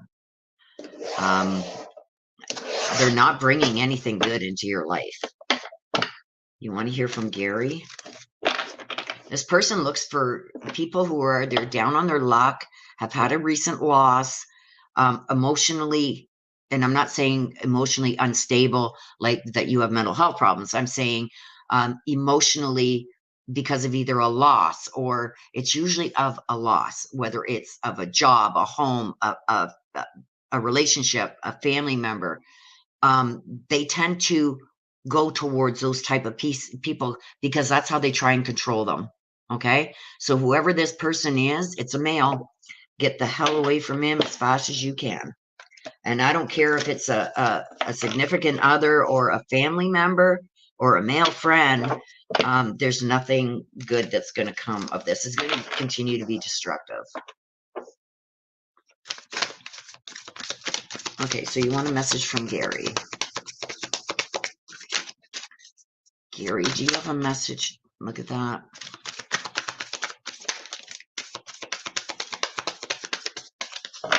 Again, I just had this one come out for the last read. look things over, really investigate things before you make decisions, before you agree to stuff, before you open your home or your life to somebody. You really need to watch the red flag. He's saying something about red flags. So I don't know if you had red flags regarding this person and you just said, they won't do that with me. I'm seeing you didn't pay attention to the red flags. That's scary. Telling you, you should have paid attention to the red flags. And I also have, I have no pain. So when I get this, he's letting you know that he is free of whatever this pain is that he was suffering when he was still here in the physical world. I get this usually when there is like either a debilitating illness or some kind of, I don't know how I can say this. I don't want to say it the wrong way, but almost like to continue on is more painful than just passing away. So I don't know if there was some injuries, like really severe injuries that were caused by an accident, or something like that. I'm being shown an accident, and now he was constantly in pain. No matter what they did, he was always in pain. Maybe even started taking a little bit too much prescription medication to try and get rid of this pain. But I feel like not only was he in physical pain, he was in emotional pain too. Okay. But he's letting you know that now he is at peace. There's no more pain. I'm also getting that there was an emotional pain too. So I don't know if he had a loss in his life, um, maybe a loss of a family member, friend, somebody who maybe passed or left. I'm seeing somebody leaving. So he's just letting you know that he is no longer in pain. Be careful here, my dear. Okay, so that was Oracle. Let me get the new reads. You're very welcome, my dear. I'm glad you understand, because I didn't understand that. But I have to give you what is being shown to me and what I'm getting from my ancestors. So I'm glad that you understand it, because I didn't.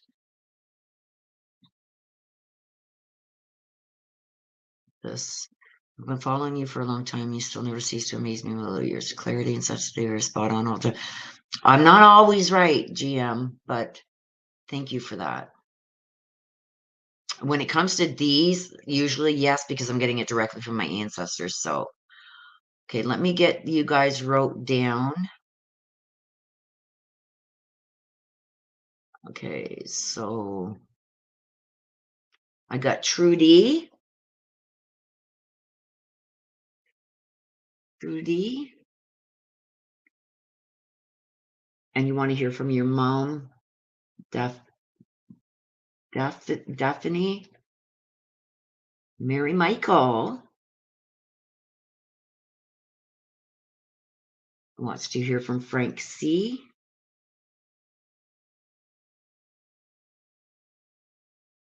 And Simply Susan. Yes, it's been a while. My mama is always with me, my angel. So you want to hear from mine? Oh, Marnra. I don't know how to pronounce that.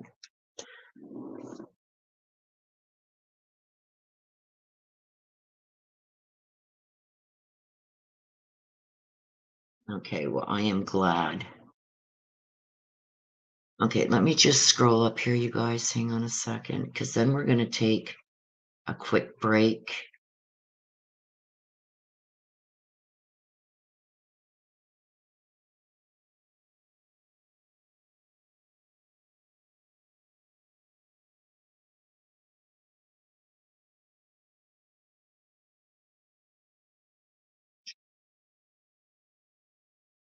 Oracle Blend. Sorry, you guys, I'm just trying to scroll up because I missed. Hello, Susie Q. I believe that Rosie put the instructions up for you if you would like a read. Oracle Blend says, thank you so much, Willow. I don't know anything about his passing.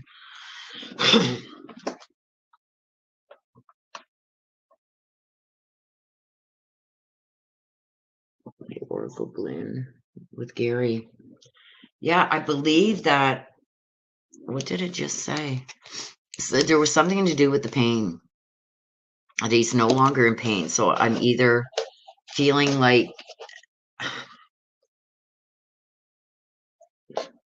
I feel, and this is only what I feel from when I pull those cards, it's almost like there was something that couldn't be fixed, and he continued to over medicate. That's what I'm feeling.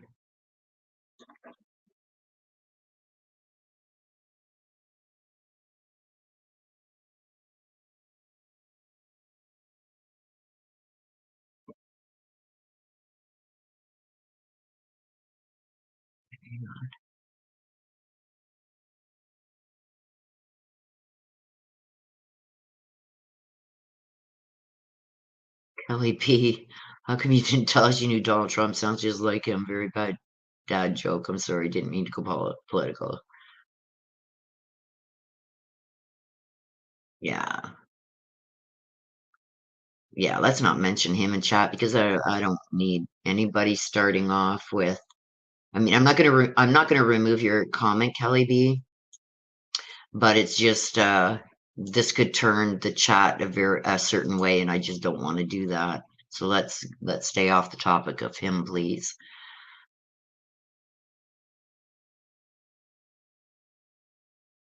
Jim says, I know, but close.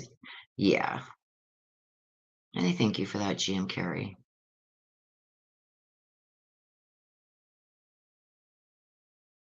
Myrna? Myr Myrna. Myrna. Myrna, right? Myrna? Did I say it right? Myrna?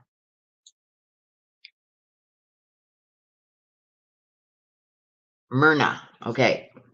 I'm writing it down that way. Myrna. I'm so sorry.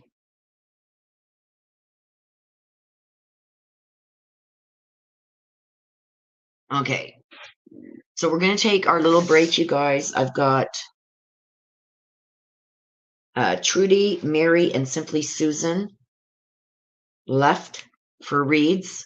If you do want to read, please get it in during the break. So we'll take a 5-minute break, you guys, and then we will be back.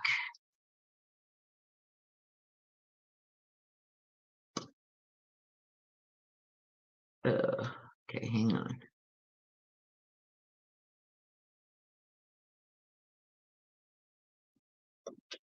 Okay, why can't I? Oh, they've changed the StreamYard, you guys.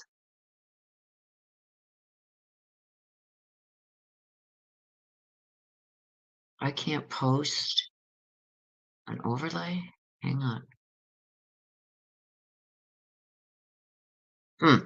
Okay, well, I guess I'm going to have to type it here.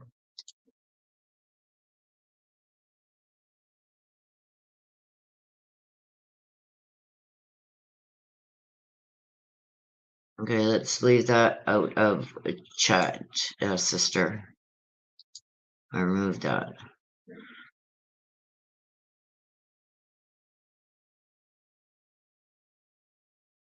Oh no, Kelly B, it's okay. It's okay, hon.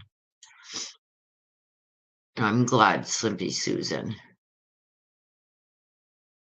Okay.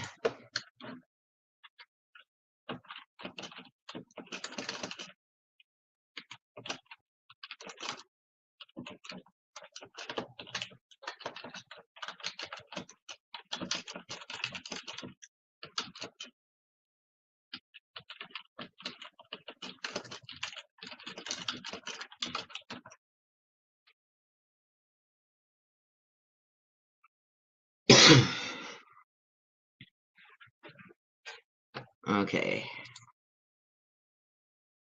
I guess I don't gotta change that. I can just mute myself. Okay, so we're gonna take a 5-minute break, you guys. I've got some messages and everything here to look at. Gotta go and take my tummy pill. Okay, so we will be back here in 5 minutes.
I'm sitting here, you guys, and I just seen Doug come in.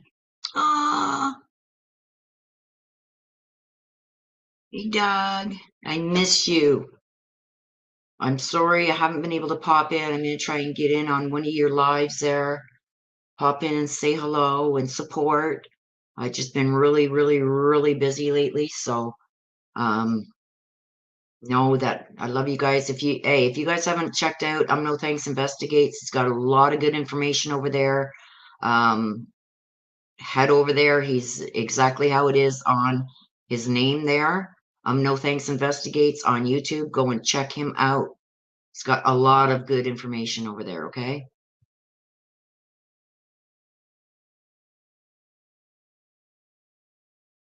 Des, if you can drop his link maybe in the chat. Thank you.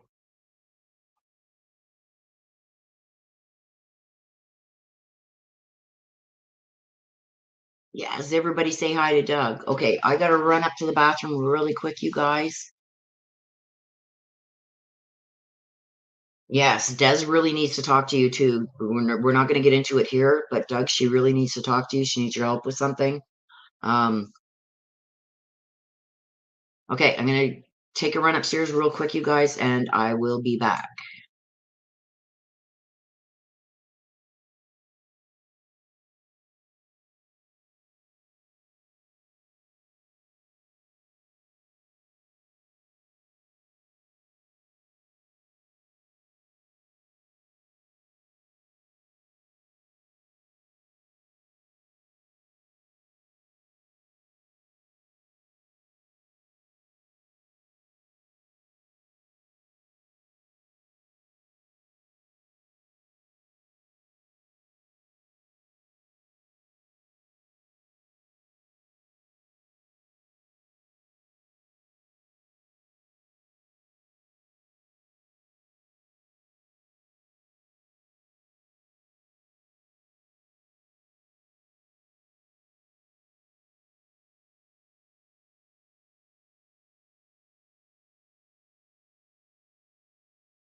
All right, you guys.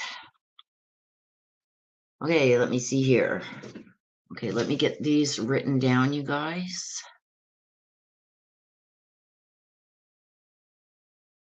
Okay, so Trudy wants to hear from Daphne.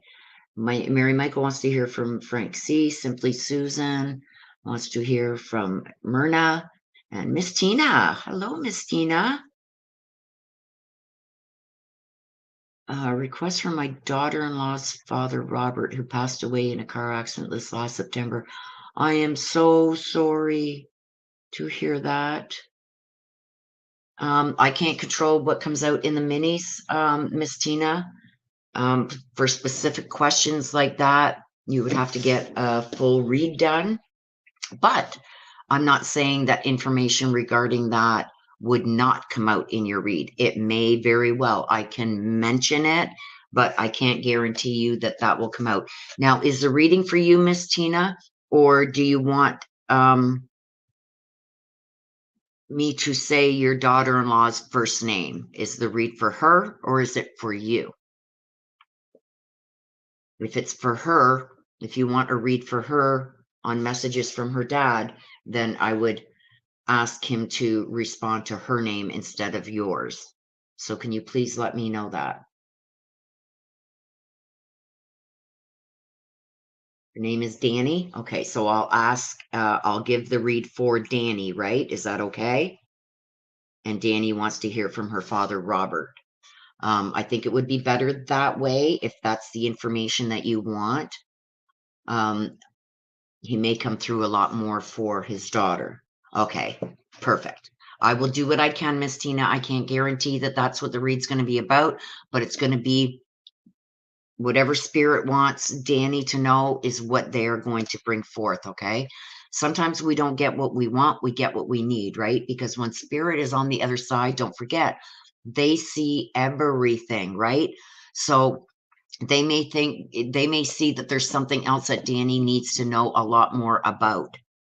Something either to protect her or something that she needs to know what's going on, or if she, is needing answers to more than just one thing. We'll see what comes out in the read. I am praying and I'm going to ask them to give her the information that she needs to hear, okay?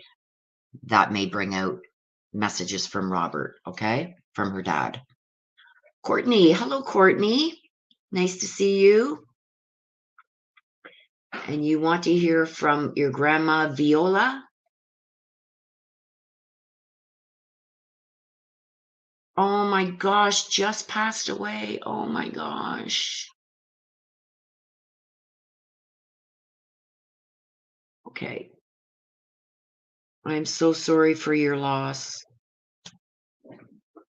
And again, just like I explained to Miss Tina, we don't always get what we want to hear. We're going to get what we need, right?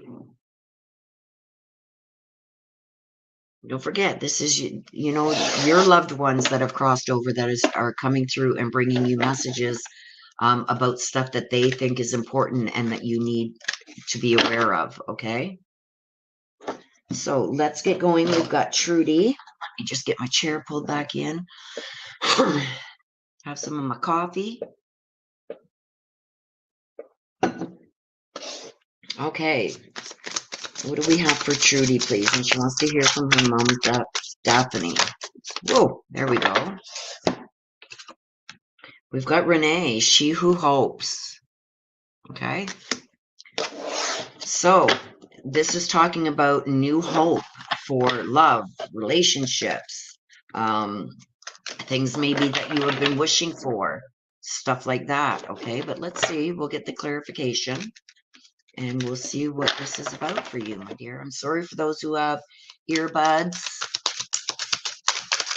I want to get an altar cloth, but I don't want a Wiccan one or a witchcraft one. I want to get like a nice cloth that I can put here. So when I do this with the cards, you guys don't hear it as bad for those with ear pieces in, earbuds, whatever they're called. Okay, so let's see why Renee, did that flip over? Hang on a sec. I thought one flipped over here. Let me just check.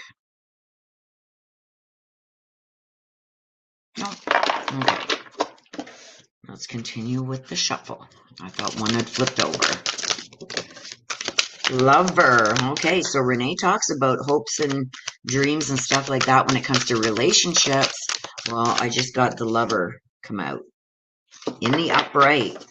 So I don't know if maybe things were rocky or things maybe not going the way you wanted them to go with relationships and whatnot. And I got the father. So with this, Renee talks about love, hopes, dreams, relationships, stuff like that. We got the lover and the father that came out as clarification on that. I feel like there's somebody that's having a new outlook. Okay, so I don't know if you have been questioning somebody's either loyalty or that towards you. I feel like there's a great passion and devotion with somebody that you may be having questions about. Or if things, I feel like there might have been some bumps in the roads with this relationship and you were really questioning it. I'm getting here that there is a lot of passion, love, and devotion, a lot of appreciation that's being given to you. I'm also feeling like maybe it doesn't come out in a way that you're used to. So you may question it sometimes, but I can tell you right now that whoever this person is has a lot of passion and devotion for you, okay? A lot of appreciation. Um, Sometimes that can be almost obsessive, but I'm not seeing that here. I feel whoever this is doing this with the greatest intentions and for the right reasons. Okay. So if you've been questioning whether you should either stay in this relationship or go forward with a relationship, I feel like this person is very much on your side, looking out for you, and is very devoted to you. Okay. So I'm getting that there was questions that maybe you started questioning that. Um, Maybe it's because of the way that they present themselves, or try to show you this. It's you guys aren't clicking with the way you guys understand each other. So I think there's some communication maybe issues there. Um, I also feel like this person feels like saying certain things, but they think it's too cheesy. So you may hear that from them a lot. Oh, that was cheesy. I don't know why I just got that, but I did. It's a validation of some kind for you, so you know who I'm talking about here. I've also got the father. Okay. The father tells me that I don't know if your father is still alive, but I feel like there is a father or father figure here that is very supportive of you. And I feel like he's going to give you a lot of positive um, influences. He's going to really bring, I think you should talk to him because I think that he's going to shed some light on some things for you that you may not understand. And like I said, with taking things maybe, like maybe this person does do stuff that's really cheesy to try and show you their love and devotion to you and their care, understanding, and how they appreciate you. And you know, maybe it's a little cheesy the way this person is doing it, but it's coming from the best intentions. And I think this father figure is going to be one that kind of reels that in for you and says, well, look at, this is maybe it's cheesy, but maybe he's not good with showing emotion or, has had problems with that in the past. They're doing their best to show you that they are totally committed and devoted to you and very appreciative of you. Also, the father figure coming out is really telling you just to watch out for any kind of dictatorship. Like, don't fall victim to that. So, with that being said, if you have certain hopes and dreams and you need that from this person, you've got to communicate that and communicate it clearly. So, there's no misunderstanding. Okay. So, that's what I see here.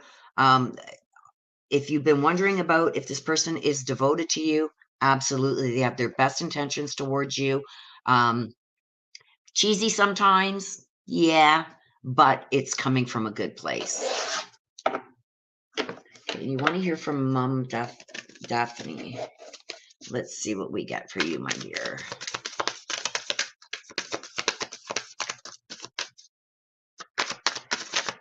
Daphne, do you have a message for Trudy, please?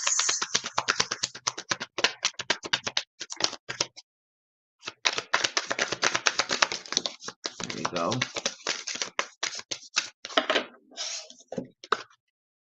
It's not your fault. Okay, so she's letting you know whatever this is that happened. And I do believe, like the last time this card came out, like I said, this is generally, I generally get this when a loved one is crossed over and you're blaming yourself for something. That's what I'm getting.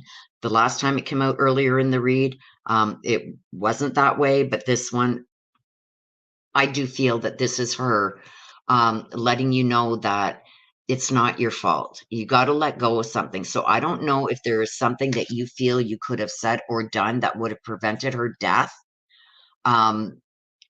She's letting you know you got to let that go. It's not your fault. There's nothing that you could have said or done that would have changed the outcome.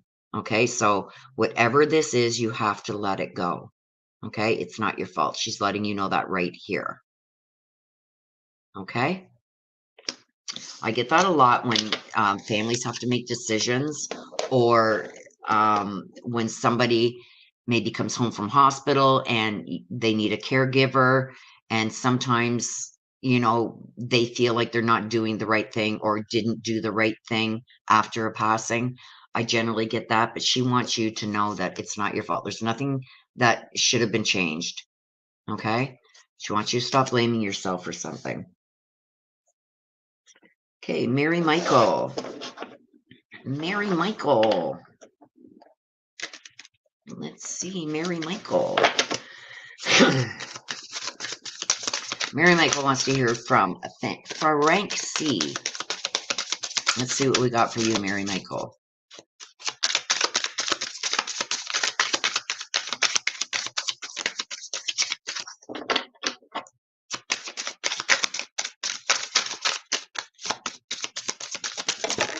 Ooh. We got 2.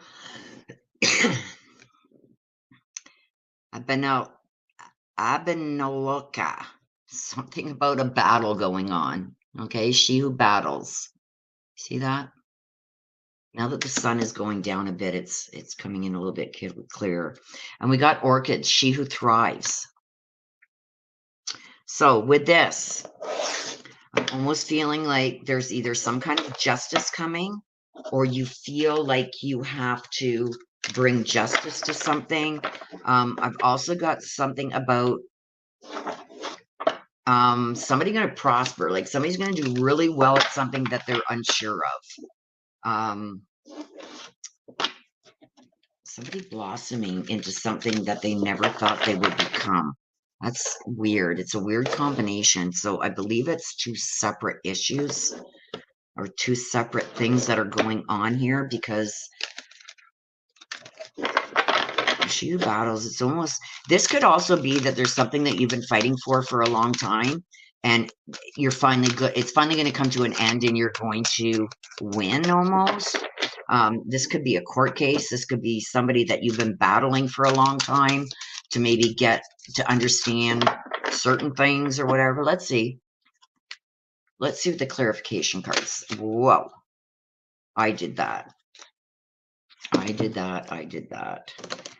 Or I would have kept them out.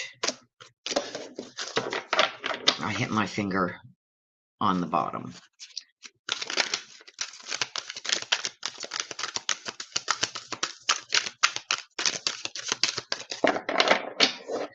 Okay, so what's going on here with she who battles and she who thrives? So it's almost like a battle being won. You got 3. You got a lot here.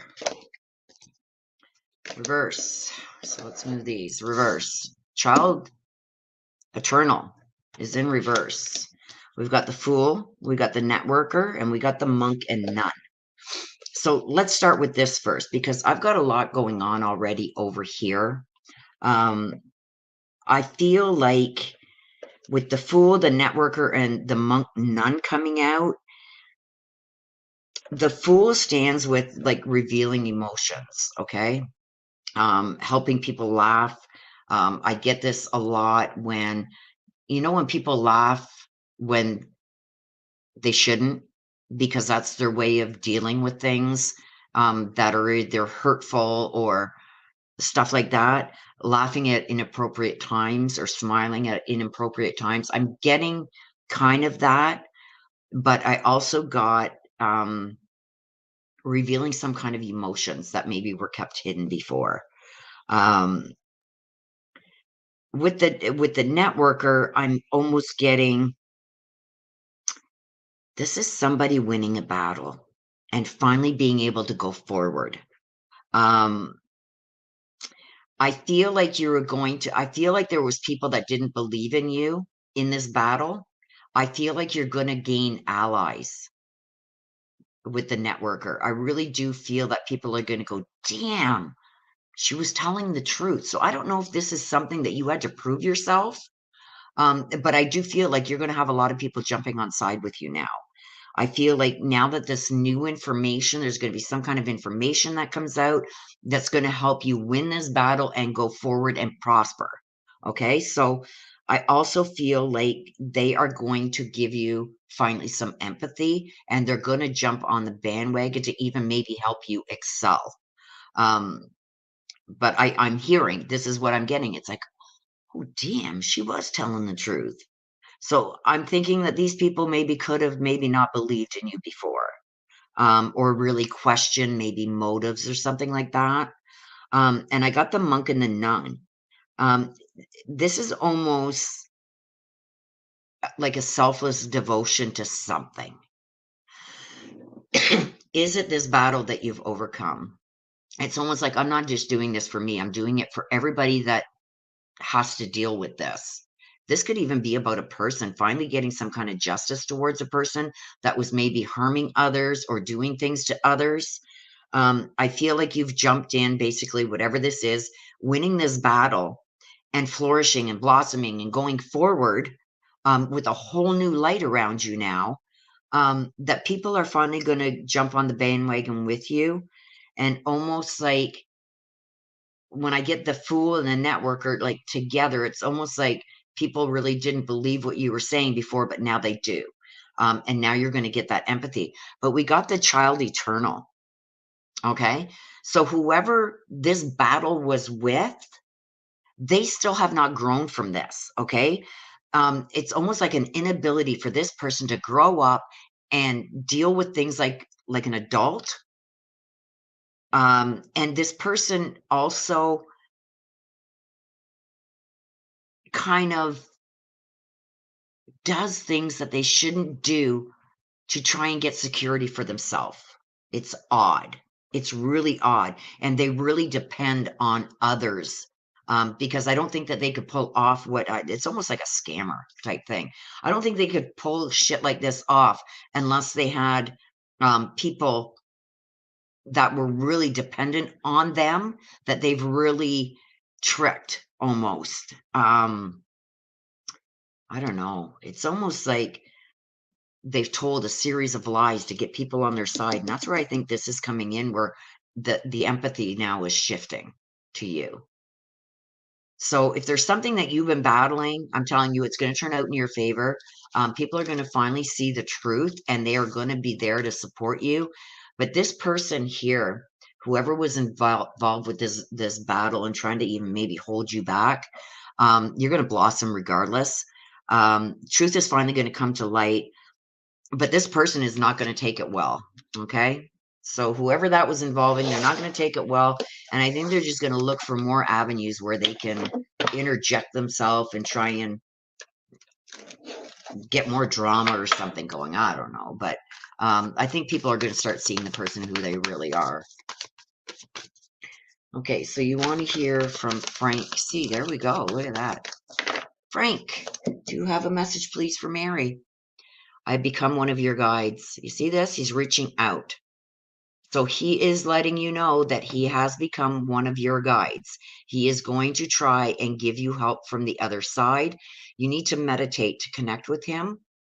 I also feel like he's moving stuff. So, and this is going to be for your own good.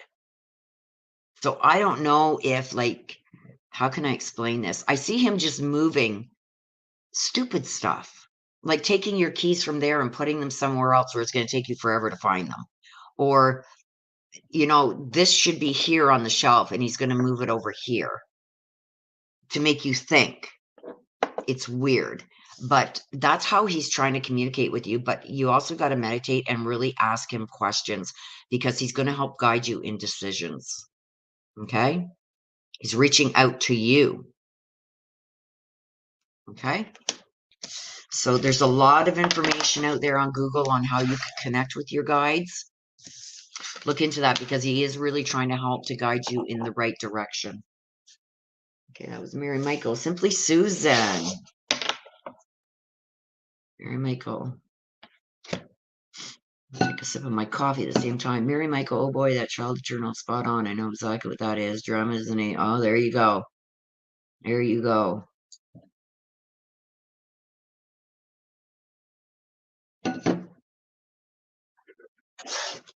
Okay, Simply Susan wants to hear from Myrna. Simply Susan, let's see what we got going on with you. Oh, come on, guys. I can't be doing this while I'm doing reads. Direct Messenger. On my other phone. Okay, you guys, just give me a minute, please.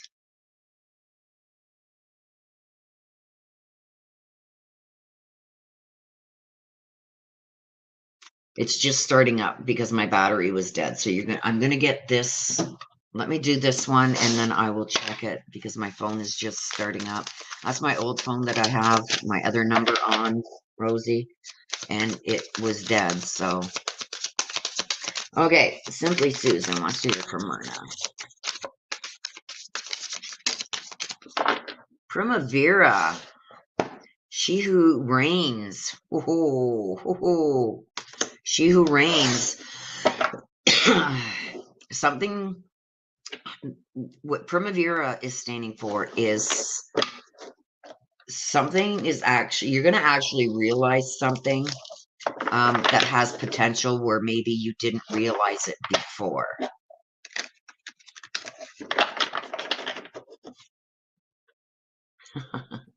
There you go, Mary Michael. There's validation for you.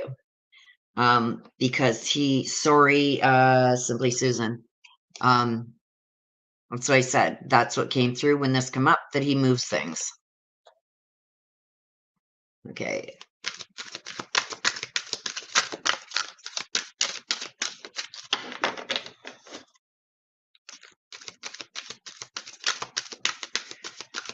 Let's see why this is here for you.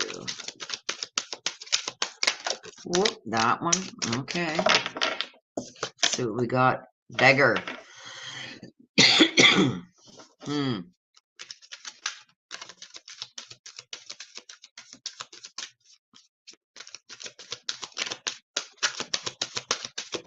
Well, we got something that's about to begin.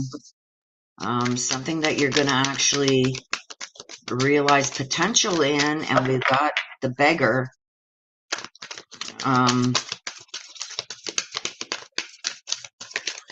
Let's see what comes out with it, because it's not a bad thing. You would think that it was, by the way.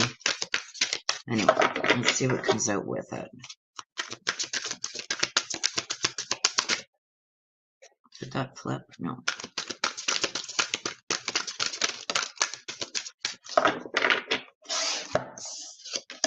Oh, we got the femme fatale in reverse. Okay, so with Primavera, we have something that she stands for she who begins. Okay, so I feel like you're going to begin to start actually seeing potential in something that maybe wasn't there before. We're going to go with the beggar first, because with the beggar, this talks about finally becoming empowered and physical survival. So with Primavera and this together, I feel like you may have been feeling for some time defeated. I feel that this is going to change. I think that you're actually going to start realizing the potential in things that you have within your circle right now that is going to help you excel and get you to the level of survival, like physical survival, like being able to survive on your own without help from somebody else. Um, this also means that there's going to be some cut in dependency. So it's almost like for so long you've been doing things somebody else's way. I feel like what's good about to change here is you're going to actually realize that your way is probably better, and that's the route that you should be taking. Um, I also feel like other people tend to exclude all the efforts that you have been making. Even when things do go the way that they were supposed to, and you've done that because you've put that energy into it, I feel like you don't get the recognition for that. So I feel like you're finally going to realize that the potential that you have within yourself and that you can start doing things on your own. We also got the femme fatale in reverse. Okay. So I feel like there's going to be somebody that inappropriately uses their either good looks or sensuality um, to try and gain some kind of power over you or finances. So it's almost like um, looking at somebody and it's like, oh my God, but he's so good looking. And, he does this and that for me. But I feel like this person is using their physical attractions to inappropriately have some control over finances and situations. So you really got to take a good look at that and see what you're really attracted to there. Is it the physical that you're attracted to, even though there's some traits of this person that aren't ideal? Like, this attachment that they have for control. I feel like there's a lot of control over situations and money that this person needs. And I feel there could be arguments about that when you try and do things your way. I feel like this is about to change because you're finally going to realize the potential that you have. And this person, I think, is scared of that. I feel like this person almost feels like, well, if she realizes she could do this without me, she may not want to have me around. So they start using their sexuality and their good looks and everything to try and keep you conformed. You know what I mean? So I do feel that you are going to come into a situation, and this is going to be coming quickly. So if this is not happening now, I feel like this is coming within the next week or so, that you're finally going to realize the potential that you have to really do things your way and on your own. And I'm not saying it's going to come without compromise, but I feel like your thoughts, feelings, and ways have been discarded long enough. Okay, so it's time for you to start having some kind of, acknowledgement in your own life and things that you want to do the way you want to do them. It can't always be somebody else's way. Okay, so Myrna, do you have a message? There she is. Myrna, it's beautiful where I am. Thank gosh that sun is going down a bit. A calm and stillness. Okay, she's showing you she's finally calm, not stressed out. I feel like she was very stressed before her passing. I also feel like she was somewhere she didn't want to be. So wherever she was before her crossing, she's telling me that she didn't want to be there. She knew she had to be there, but she didn't want to be there. So now she's got this calm and stillness, and she's telling you it's just beautiful. It's everything that she thought it was going to be. Okay? So there you go, my dear. Yeah, let your voice be heard, Simply Susan. Miss Tina. Okay, so the read is actually for Danny. Her dad just passed away.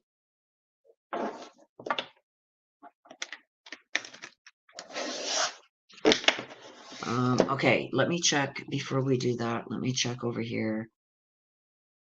I almost forgot. You guys know me and my memory. CSI says, just to let you know, camera's actually working really well now and has an excellent picture. Good. It's not really good. Yeah, see, the sun was shining in too. Thank you for that, CSI. Okay, let me just check my messages here.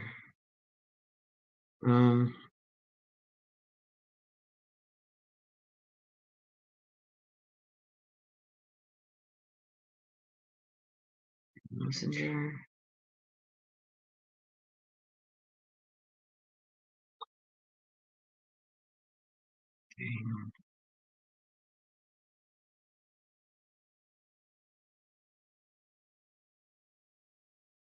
We're gonna see. Oh my gosh, Rosie. She sends me this. She sends me this. I just seen that now, Rosie. Like I said, my phone died.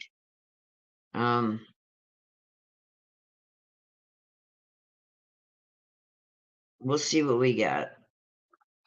I said my phone is finally charging. I'll address it when I get to it, Rosie. But thank you for that. Okay, so Danny's dad just passed recently. His name is Robert. So I'm going to ask for any messages from him. Danny, I don't know if these are going to be direct messages from him. You're going to be the only one that is going to be able to decipher that. I just give you what I'm getting.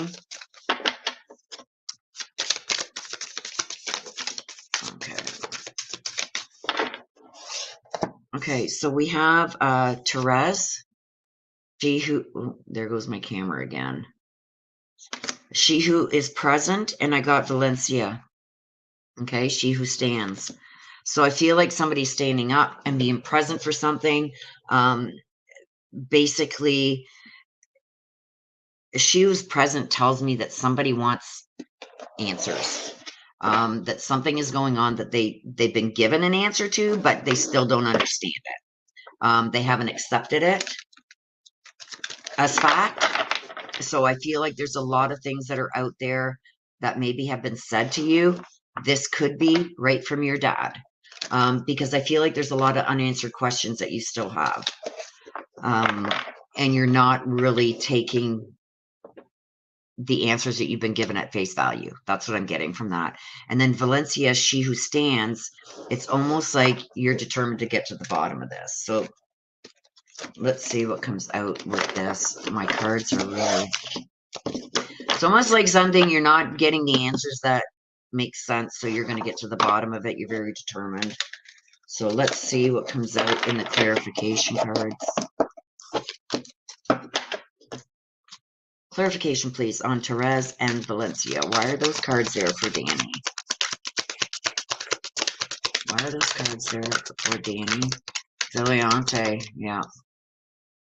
In the upright.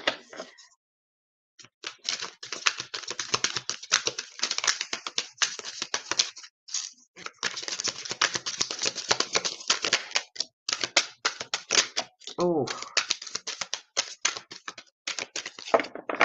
And I'm losing light, so I got to get through these as quickly as I can. Okay, so we got the Dilettante, we got the Visionary, and we got the Prince, and everything's upright. Okay, so with the Prince, with what I'm seeing here, it's almost like you were made aware of some things, you still have not accepted them, and you want to get to the bottom of it.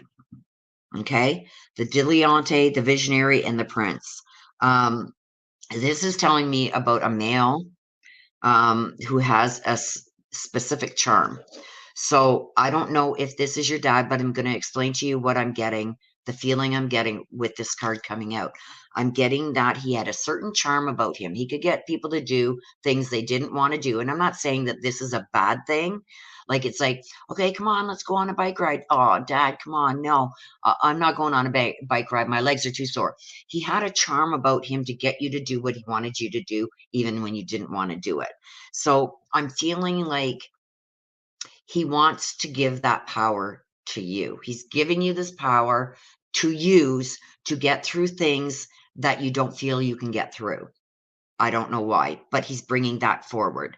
Now, um, he's also saying make sure that you don't use this for any other reason but for the goodness, like for goodness. Don't abuse this power. He's sending this to you. Okay, he's sending you his charm.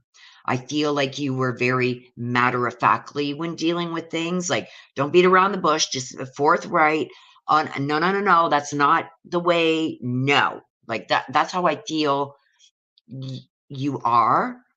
And he's saying sometimes you got to use a bit of charm and a little bit of, oh, okay. Well, if that's the way you want to do it, yes, we can do it that way because this is going to happen.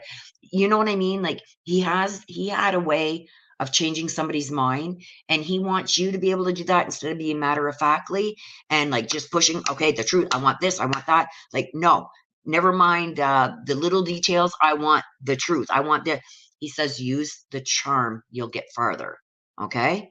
Um, Also with the visionary, um, this is being able to see through people that may be doing certain things or saying certain things for personal gain.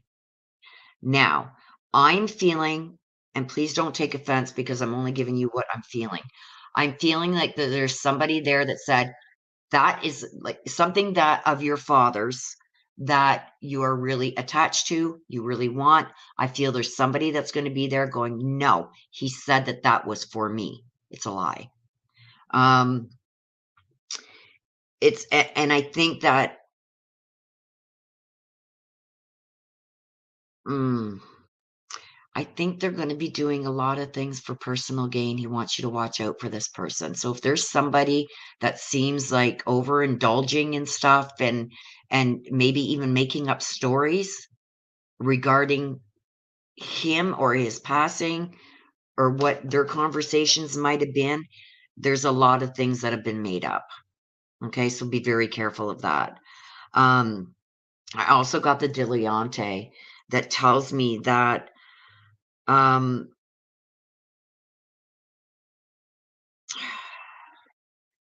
there's going to be some things that are going to happen that don't maybe work out. Like, when there's a time and date set, we're going here, say, I'm just going to do hypothetically so you can understand how I'm trying to say this. We've got a date. We're going to the restaurant. This is the restaurant we're meeting at 1:00 to have this fancy dinner and maybe exchange gifts or whatever. And then as you're on your way there, the person backs out. So that's just a hypothetical. Apply that to what I'm about to tell you, because I feel like there's going to be things like that that happen, and he's going to make it happen because he's protecting you from something. So there's a reason why he doesn't want certain things. And I think this is going to be not just one thing. I think there's going to be a series of things that do not work out the way that you thought they would or were expecting them to. And he's saying it's for your own good. They're not working out because there was something there that was going to either hurt you, harm you, set you back, something there. He's protecting you. Also that he's trying to alert you to dangers of becoming too superficial with things that you want to pursue. Okay, so really take a personal inventory of things that you want to do, places you want to get to, where you want to be in life. Okay, and with things that you need to deal with, and really take a personal inventory of the pros and the cons of doing certain things. He is really trying to protect you from the other side. I won't be surprised if I get that coming out in the messages. I believe this was from your dad. But he's trying to give you his charm. He says, She's very stern. And so I'm seeing him. He's showing me that you are very stern. So if you want something, it's no. That's what I want, and that's what I'm going to get. He says sometimes take a step back and use a little bit of charm. You'll get it quicker and faster. Not that you don't get it this way sometimes, but he says that using charm gets you further. Okay, so this is what I just got. As I'm shuffling these cards for a message from your dad, I just got that he says, see what my charm got me sometimes? So it's almost like somebody had something like a chocolate bar and it was their last chocolate bar and he conned them out of it by using his charm. It's funny. It was cute. The way he showed me that, oh my gosh, that's too many. Too many. Oh my God, I'm going to take them. You got a lot here, my dear. You got a lot for your money today, I'm telling you, because you usually only get one. These came out because he's recently crossed. I'm going to take them. He's letting you know that he's still very much connected to you. Okay. He's letting you know also that he's with the rest of the family and he's met the younger person on the other side. It's got a lot to say. And this does happen sometimes when they recently pass, they've got a lot to tell you. So he's telling you that he's met the younger person. So I don't know if that's somebody close to your age, but he's talking about the younger child. He's met them on the other side. He's also telling you about it's not your fault. This has to do with something that you are still blaming yourself for before he passed. So this isn't with his passing. He is saying something. Now, I don't know if this is something in your personal life. I don't feel it has to do with his passing. That you're blaming something you're blaming yourself for. He's telling you it's not your fault. Stop it. Stop it. Use your charm. That's it. I just got that. Use your charm. You know that saying, something with bees with honey? I'm getting that. So I don't know if that's something you get more bees with honey. So I don't know if that's something he said, but that's what I just got. And he wants you to take out the pictures and he wants you to remember him that way, not the way that he died. Okay? He doesn't want you to keep reminiscing about how he died. He wants you to remember him by the happy memories. He wants you to take out the photos. Okay? So you get more with bees with honey. I don't know. There's a saying like that. That's what I'm hearing. I don't get it, but that may be something that he used to say. Okay. So that was for you, Danny. Oh, Mama, sir, you can't do two like that. You got to put them next time, please, Mama, sir, do it in one because I'm charged for both. Each time somebody gives a super chat and a super sticker, I'm charged for it by Google Pay or Apple Pay. So you have to put it in one payment from now on, please.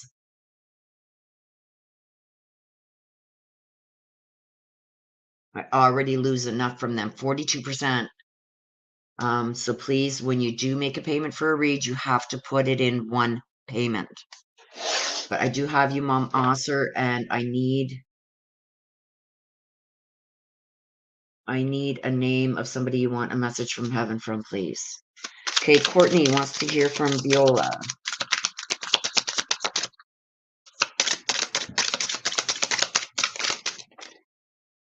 It's on my wrist. There we go. So, Courtney, Breeze, surprises. Surprises. So, I don't know if you are going to come across something and be surprised or if there's a surprise coming for you.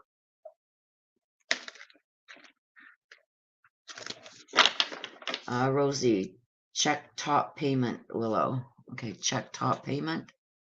Which one?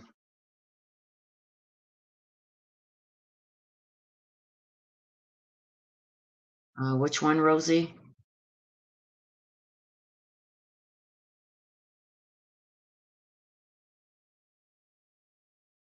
Mom also wants to hear from Ricky, cousin Ricky.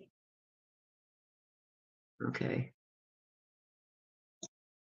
Okay, thank you.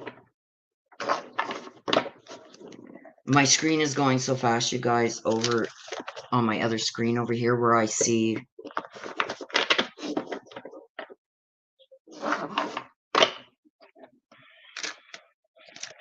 Yeah, like I don't want to have to raise the prices for the mini reads, you guys. And like you see, they are very in-depth sometimes. That's why I say they have to be made in one payment because I'm charged each time either by Google Play or Apple Pay for each super chat or super sticker. So I just had to pay twice for your one read. So I'm not making a lot on your read at all. So that's why I asked. I don't want to have to raise my rates again, you guys. YouTube is now taking over 42 or 43%. So, I mean, I have to make it worth my time.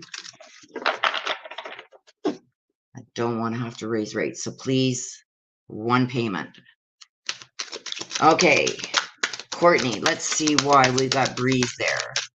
This could either be you're going to discover something, come across something that you weren't expecting, or you are in for a surprise.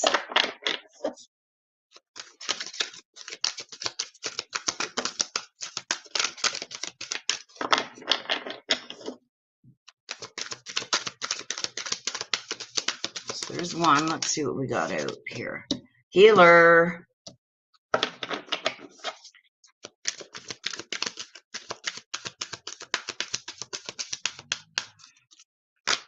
Ooh.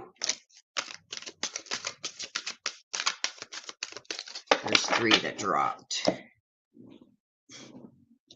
Okay. Oh, and we got one in reverse. Okay. So here we go, you guys. So we got Breeze. This is going to talk about either you're going to come across something surprisingly, or you're going to get a surprise of some kind. There's going to be some kind of revelation there, okay? So we got the healer. We got the exorcist. Don't freak out. And we got the athlete in reverse, and we got the shapeshifters. So somebody is going to be trying to navigate through something with this shapeshifter going on. Like seeing the potential in everything. So let's see what this is. Is somebody going to surprise you, or are you going to find out something by surprise?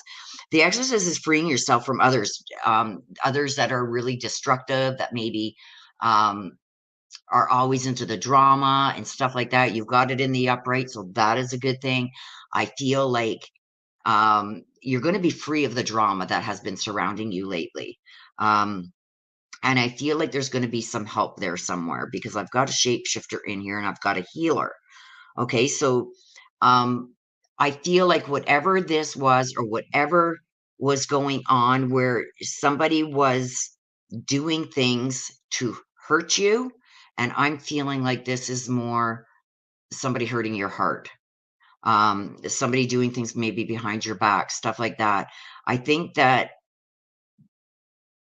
somebody is going to come to your defense, and somebody that you least expect. I feel like there's somebody that's using their strength for their own selfish needs. I feel like somebody is giving you like a false sense of security. I feel like this person is very entitled, okay, with the athlete. So I do feel like you're going to come across some information.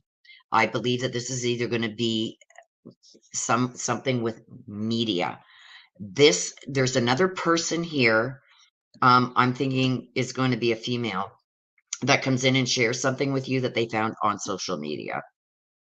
And I really do believe that this is going to be a big surprise to you, that you never thought that this person would do what they're doing.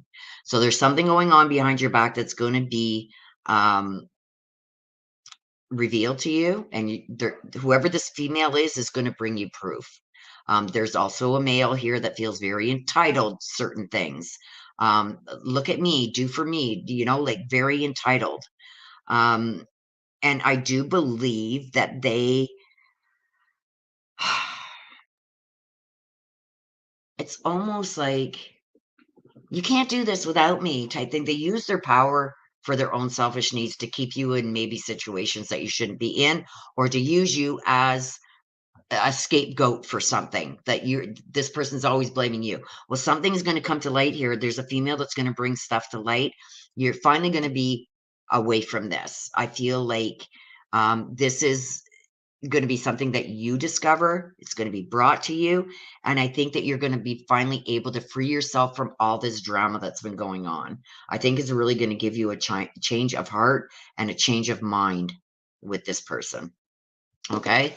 Because I think there's really a lot of self-destructive behaviors with this person, and it overflows into their personal relationships with others, and you happen to be one of them. So I do feel that you're going to have some information being brought to you by a friend. It's going to be a female, and you're going to have to make some decisions to get rid of this drama from this person in your life. But I think you're going to be really surprised at what you see. Okay, so Viola, do you have a message, please, for Courtney? Again, we got the pictures.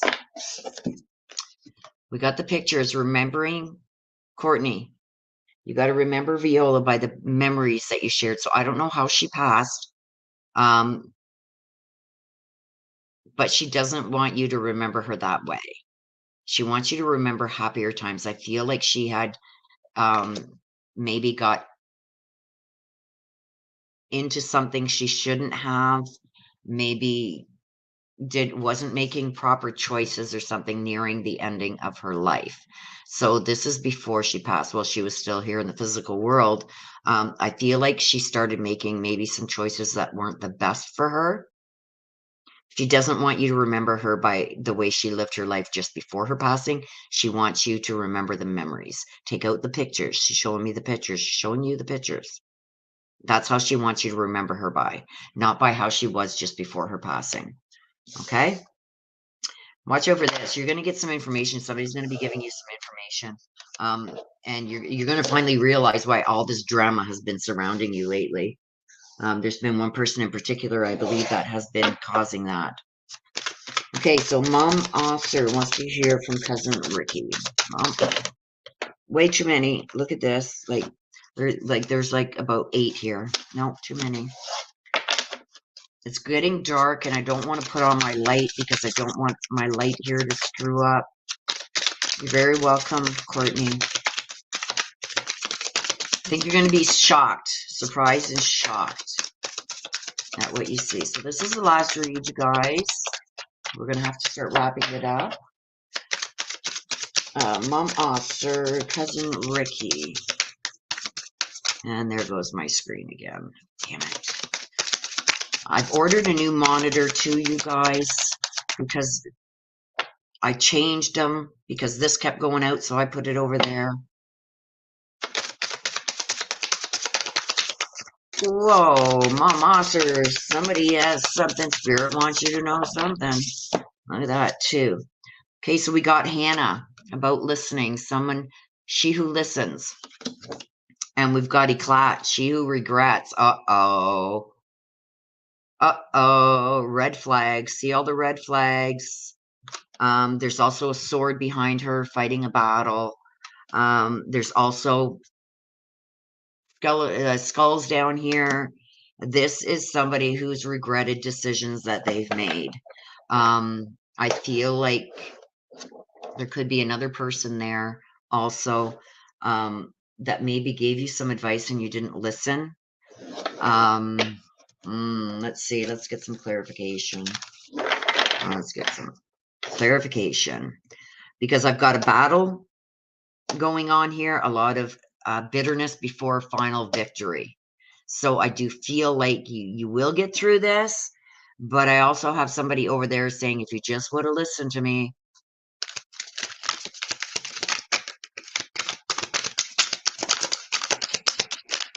Ooh.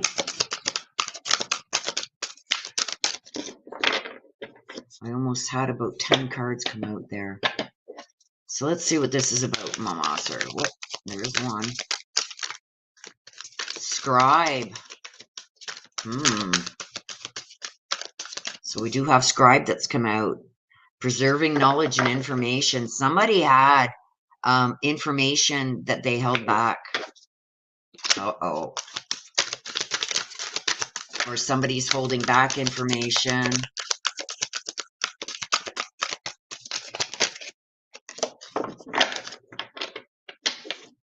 You got more cards here too. You lucked out. We got the child orphan in, no, sorry, we got the detective in reverse. Remember I said over here that somebody said you should have listened. Battles, red flags. I feel like there was something that has been going on maybe for some time. I usually get this when there's a lawsuit or something legal, some kind of issue, maybe a fighting over a will or like something legal going on, where somebody's overstepping their boundaries and it's like a constant fight. I feel like even though that victory is going to come, I feel like it's still going to be a while yet. For you to actually have all the information that is actually there, because I've got the scribe, I got somebody is withholding still some information from you. Okay. There's somebody here with Hannah, somebody who's trying to be very compassionate with you. So you may have come across somebody who is very to the point, harsh sometimes, but they're trying to give you facts. You may overlook this. I feel like they have the information that you need to make decisions on the outcome. Okay. I do still feel with this scribe that came out tells me that there is still some kind of knowledge or information that you still have not received. Okay. So, and then we got the child orphan. This is telling me that you want to do this independently, that this is something you've always had to do, go at things alone. It never, for things to be done right, you'd have to do it yourself. Stuff like that. Okay. And it also tells me about, with the child orphan, talks a lot about feeling like you were left behind. So with all this, you got to put it together. Then we'll get to the detective because it was in reverse. Okay. I feel like this is somebody that's going to be stepping in. I do feel that there's been people there that have been trying to help you or help you navigate through, but you've really maybe not totally listened because you felt like you could do it better. With that happening, I feel like maybe you cut a conversation or something, a phone call or a conversation short where you could have gained a lot more knowledge that you needed, because I see here that there's some knowledge and information that you're still missing. Okay. Even though, so this is something you've been battling for a long time. And I usually get this, and especially with Hannah coming out, that this is usually a legal battle of some kind, or some battle within the family over inheritances or things or something. I feel like it's gonna come to an end shortly, not right away, because I do feel the detective came in on this. Okay. There's something, there's somebody falsifying information. I've got information and knowledge here that you don't have at all. And I've got somebody over here, because the detective's in reverse, tells me that somebody is falsifying information. So with that, you really need to listen to this person who is trying to give you information. And I think they're trying to do it in a way. That's why I think there's family involved here, because she doesn't want to piss off the other person, but she feels you need to know this. And because she's maybe doing this in a roundabout way, I feel like you're not giving her the credit she deserves, because she is really trying to help you. Okay. And it's almost like, I feel like almost like you feel like everybody's abandoned you instead of trying to help you. But then when they do try and help, you tend to maybe cut off a conversation or something where more information could be get. It's almost like, when somebody just beats around the bush and beats around the bush before, instead of just coming out and saying what they want to say. I feel like the only reason why she's doing this is because she's trying to not play sides. So she doesn't want this person mad at her, and she doesn't want, but she wants to help protect you too, because there's a person here that is falsifying information. You're not getting all the knowledge and information that you need from this situation. But I do feel you're going to be victorious in it anyway. I just feel like you may not get everything that you are entitled to because of that. Okay, so you want to hear from Cousin Ricky. Cousin Ricky.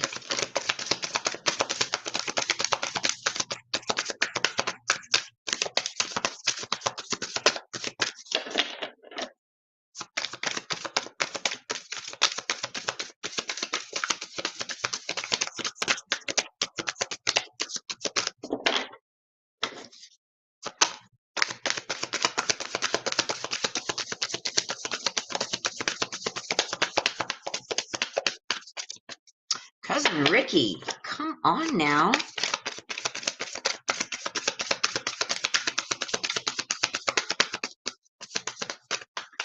Okay. Hang on a sec, you guys.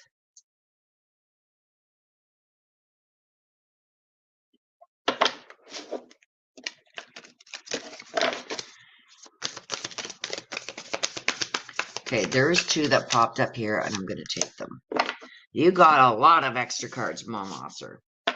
Okay, my mind is free. So when I see this, this tells me that his crossing, there was something with his head, either an injury. This could even mean Alzheimer's, dementia, something like that. He's letting you know now that his mind is back free, clear of any injury or anything that was altering his mind. This also sometimes comes out when somebody has died of drug overdose because their mind is altered. This is telling me whatever this was, I feel like there was also something wrong with his head that altered his mind. He's telling you that his mind is back and free of any impairments. Okay. I'm sorry. Please forgive me. He is asking for your forgiveness. This is generally when we get this card, tells me that he didn't get a chance to apologize to you for something. So he is doing it here. Okay. So he is offering his apology and he wants you to please forgive him. I think this could be something maybe that you're still holding on to because he didn't apologize. So he's giving that apology to you now from the other side. Oh, I love that. I love that. I just got a full body shiver. Yeah, the cards are just flying today. So that is the end, you guys. Okay, what's that? Oh, Mama Officer, you didn't have to do that, hon. You didn't have to add that, my dear. I was just letting you know for the next time because I'm charged twice. Like, it's getting ridiculous. Like, I don't know if it gets any worse. I don't know if we are going to have to maybe find another platform to do these on because it's just, I don't want to have to raise rates again. Like, I know a lot of other people are a lot more than me, and they don't go in depth as I do on the mini reads. Okay. So I am doing my best, you guys, to keep this low, but it still has to be somewhat profitable for me to spend like 3-4 hours to do this, right? Um, like I said, I think YouTube now is taking 42%, and they take whatever Google Pay and Apple Pay, charge them for you guys when you do your payments on here for super chats. I get dinged from that too, from whichever one you're using, Apple or Google Pay. I get charged for that too. So I mean it's getting a little overboard now as far as I'm concerned.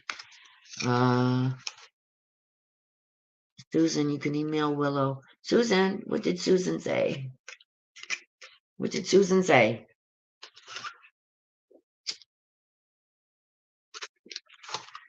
Let me just see here. Okay, hang on a sec, you guys.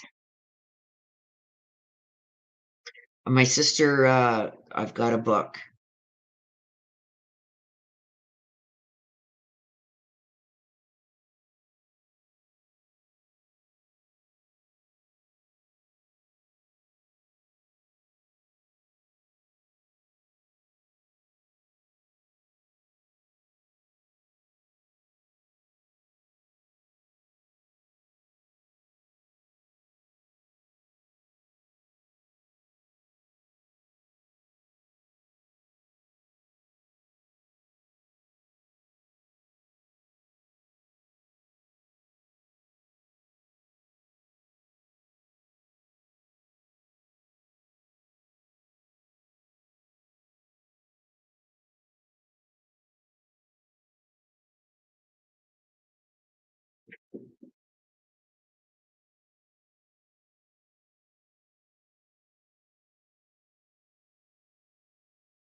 Sorry, you guys. I'm just reading. She sent me a book.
Okay, I'm gonna do it. Okay, hang on.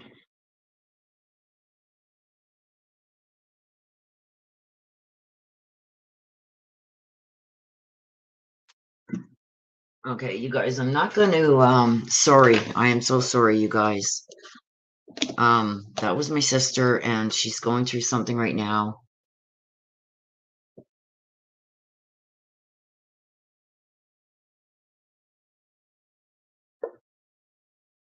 There's problems with that too, CSI, because I have an American business account with PayPal, and I don't use Cash App, so I get dinged there too with taxes and everything, and then the exchange fees and all kinds of crap. I got to figure out something else, maybe even. Thank you, Rosie. I can't put it up on screen. It doesn't allow me to do that on StreamYard because it doesn't come up. But thank you, Rosie, for being a member for 12 months. I love you too. Thank you. She says, love you, Willow, for all you do. Thank you, Rosie. I love you too.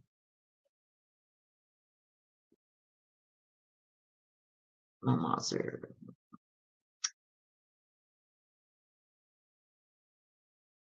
That's okay, Mama, sir. You didn't have to do that, hon. Aw. I never leave you. I never leave you. Hello, Andrea. Hello, hello. Aw, thank you, Mom. Aw, sir. Okay, so I've got to pull a few cards here, you guys. I'm not going to tell you what the question is. Um, just waiting for my sister to get back online here. She left Rosie all alone.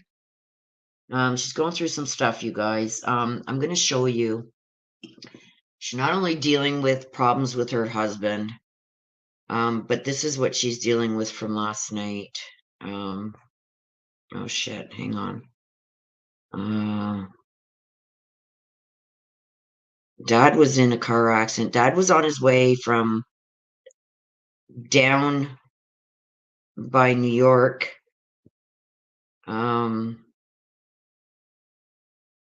It's like an hour and a half, 2 hour drive to get to Dez's from his house. And on his way, He was in an accident. So Des had to run out last night and go and get Dad. Here's the car accident. This is his car.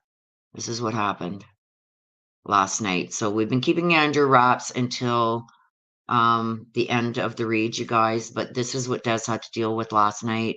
She had to go out and pick up Dad because he got in an accident on his way to go and see her. So she's had to deal with that, and she's dealing with crap that's going on with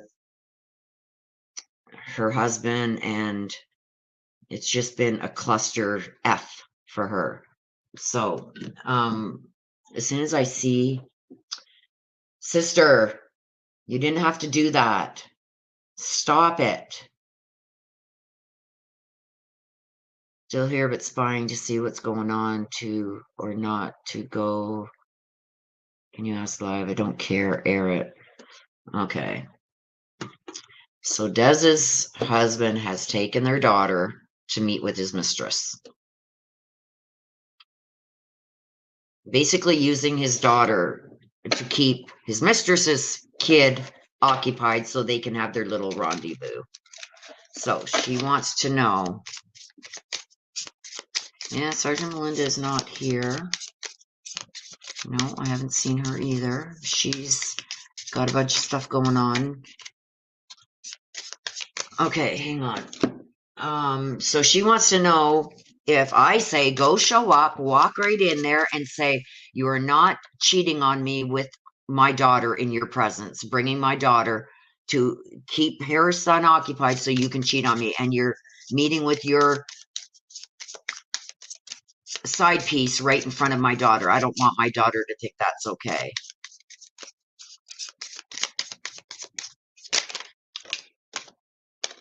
Oh boy, too many. Oh, well, we're going to take them all, this, because they all came out. Oh no, there's way too many. There's like 10 here. And I didn't even ask the question. So let's. They still live together, Comp2. They still live in the same house, under the same roof. He still sleeps with Des, and he's going and meeting this side piece, and now he's taking his daughter. So is it going to blow up in Des's face if she shows up there? What's going to happen? I would just walk in, take her by the hand, and say, you're not cheating on me in front of my daughter. And yeah, I would probably end up in jail too, but okay. So the butterfly. The butterfly. So this talks about the relationship evolving to the next phase and healing the inner child growth. So this is going to show her that this is not the way things are supposed to be done. Not today, not dealing, hurt, avoiding conversation, call the person, boundaries, still angry. Yeah. Like this is telling me not today. Nope. I'm not dealing with this today. These calls in person, the boundaries being crossed and still being angry. Should you go and confront the runner? Okay. Runner is a codependent relationship. Listening to ego. I think you should. I would walk right in there and take my daughter by the hand and say, this is not happening in front of my daughter. You want to cheat on me? You're not having my daughter present. Will you do it? Palm tree. Palm tree talks about stability, security, growth, endurance, and flexibility. Yeah, I think you should. I think that it's going to show where you stand and that you're not going to put up with this anymore. Move the fuck out, get yourself a motel room or something if that's what you want. The sword and the rose and engagement ring. See this? Partnership, committed eternity. The sword and the rose, clarity, truth, revelation, force, honor, protection, and power. Yep, the power is going to shift back to you. Power will shift back to you. I would. I'm telling you right now, I would. I would walk in there and I would take her by the hand and I would look right at him and say, you do what you want to me. You've put me through hell, but you are not going to screw around on me in my daughter's presence with her. Oh yeah, the love of her daughter. And you can, yeah, I would say it. You can have his lying, cheating, narcissistic ass. I'm tired of it. We're still sleeping together, and this is what he's doing. It's done. Go move in with her. Shit's about to hit the fan.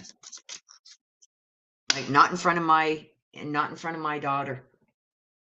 And I would let her know that you're not the fool that she thinks you are. She thinks that she's getting away with this. She knows he's married, and I would look right at her. You know he's married, and this is what you're doing. We are still together. We're still sleeping together, and you're not going to do this in front of my daughter. This is not okay.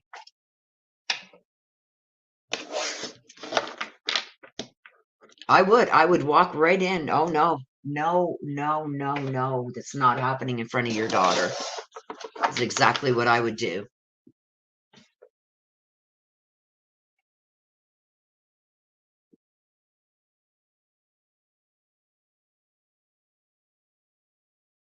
No, he's not going to do anything to Daz.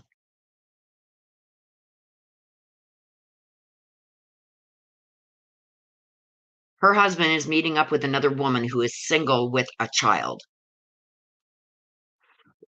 And the thing is she doesn't want her son knowing that she is seeing Dez's husband. So what she tells him is this is a play date. Bailey's daddy's going to bring Bailey for a play date with you. And they are using Bailey to be able to see each other. So the son doesn't flip out on his mother for seeing some guy. I would do it. I would go and I would walk in calmly and grab Bailey by the hand and say, you are not cheating on me and using my daughter to cover for Jaden.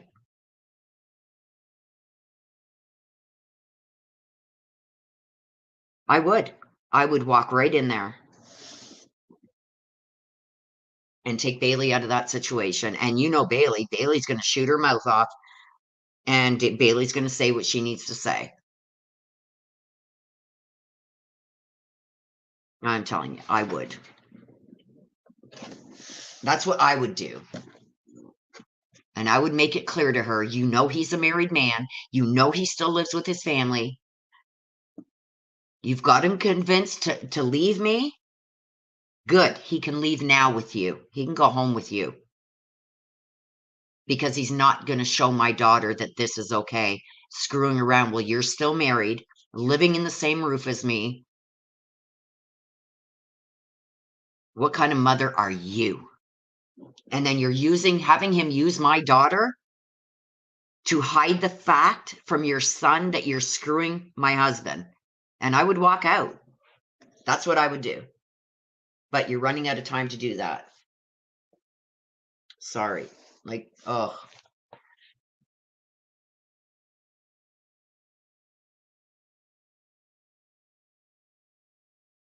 That's exactly what I would do. No, that's why I said she has to walk in there calmly, take Bailey by the hand. Bailey, get your coat on. Let's go. You're not going to screw around on me in front of my daughter. And on top of that, you are not going to use my daughter to cover that fact from your son.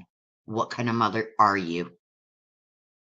And I would just turn around and leave. That's exactly what I would say, and turn around and leave. So if you go in there calmly and you say that, just those words, you're not going to use my daughter to be able to meet up with your mistress to hide it from your son. It's not happening. And I would leave. I would tell him, come and get your stuff and go home with her. Like, this is a guy that spends all kinds of money on this woman, buys her flowers and everything, says good night to her every night and good morning every morning, and just puts up with all kinds of crap from her. She tells him to bring me drinks like airplane shots and weed so she can smoke a joint and all this stuff, but he can't He gives Des shit for spending $20 wanting Bubba Burgers for their kids. But you're going out spending all kinds of money on this woman and her kid. And the only reason he brought Bailey was because she doesn't want her son to know that she is seeing Dave, who is also a married man. No, I would walk in and say, you are not using my daughter to cover the fact that you are seeing my husband. And I would walk out. And you are not going to cheat on me in front of my daughter. And I would walk out. Those are the only two things I would say. And I would walk out. I would say it as calm as you can and just walk out. Do not say anything else after that.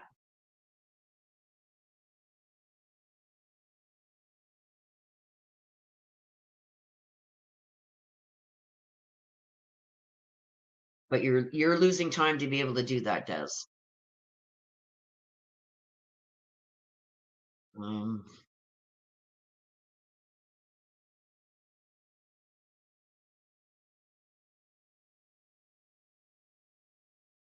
no, they're in a restaurant and then a jump place, laser tag or whatever. They're in a public place. So she has every right. She can walk right in there and there's nothing that they can do. I'd walk right up to Bailey and say, let's go. Is exactly what I would do.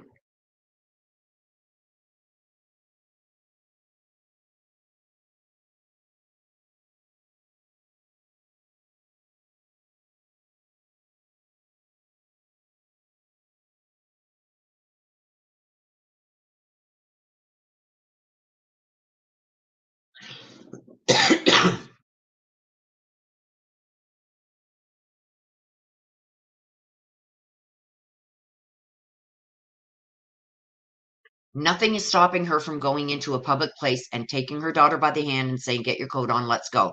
And saying those two things. As long as you're not yelling and screaming, you say it right to the two of them. You're not going to cheat on me in front of my daughter. And you are not going to use my daughter to hide from Jaden the actual reason why you're here. And I would walk out. Not going to happen. That's exactly what I would say.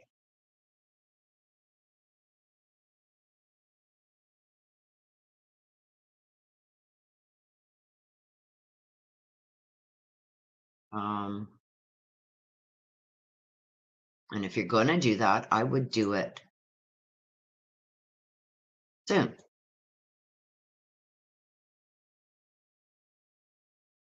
Because we don't know how long they're going to be there. But that's exactly what I would do.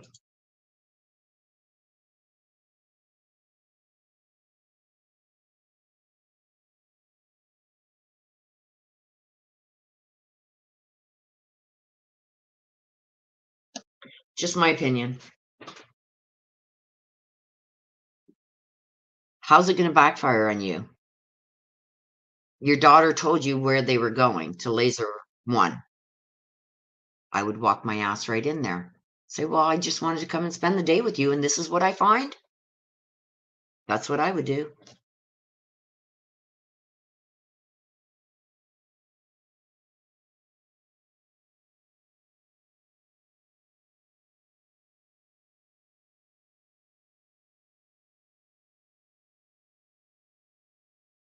Oh, who's this about? El Paso. Is that okay, you guys? I'm gonna pick your brain. Whose case was in El Paso? Wasn't that Letitia? Was in El Paso? Because I just got a message from Vine saying that they're no longer giving updates on her case.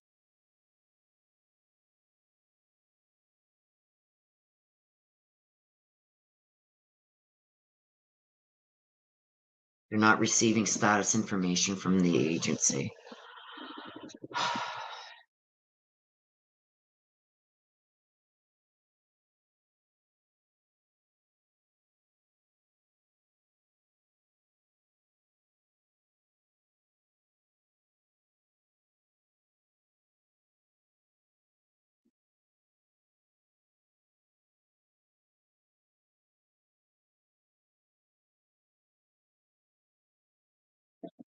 Gannon in Florida. Yeah, but I think they brought her back to Colorado.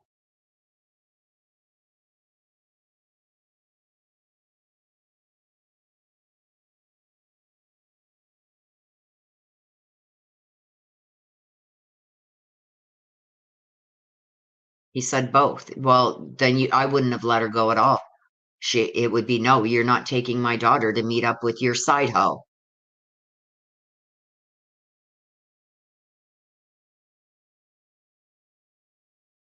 Anyway, oh, Andrea Ferrari. Hello and welcome. Sorry, we're on a personal matters somebody in chat is talking about, but this is not usually how we do it. We're usually doing reads, but we just finished up the read, so now we're just sharing, but welcome. I start at 11:30 a.m. Eastern every Sunday.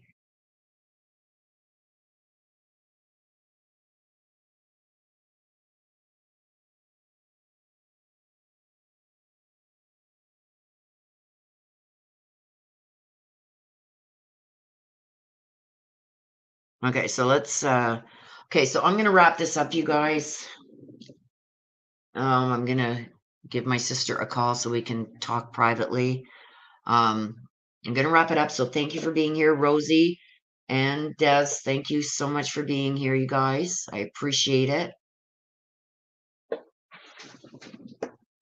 Andrea, like I said, we are here every Sunday morning, 11:30 a.m. Eastern, and I usually wrap up by 3. So I hope that you stop in and see us next Sunday.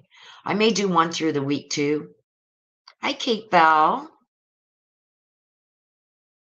Long time. I miss you too. I miss seeing your pretty face. But I'm going to wrap it up, you guys. I got a lot to do. But thank you so much for being here. Thank you for always supporting. Thank you, Rosie, Des, for being here and modding. You guys are awesome. So with that being said, you guys, I'm going to wrap it up. Please take care of yourselves. Please stay safe. I may do another pop-up one during the week where we can ask a specific question. I'm trying to work on that. So I will let you guys know when that is available. Okay? So until the next time, you guys, please take care of yourselves. Please stay safe. I love yous to the moon and back. Bye-bye for now.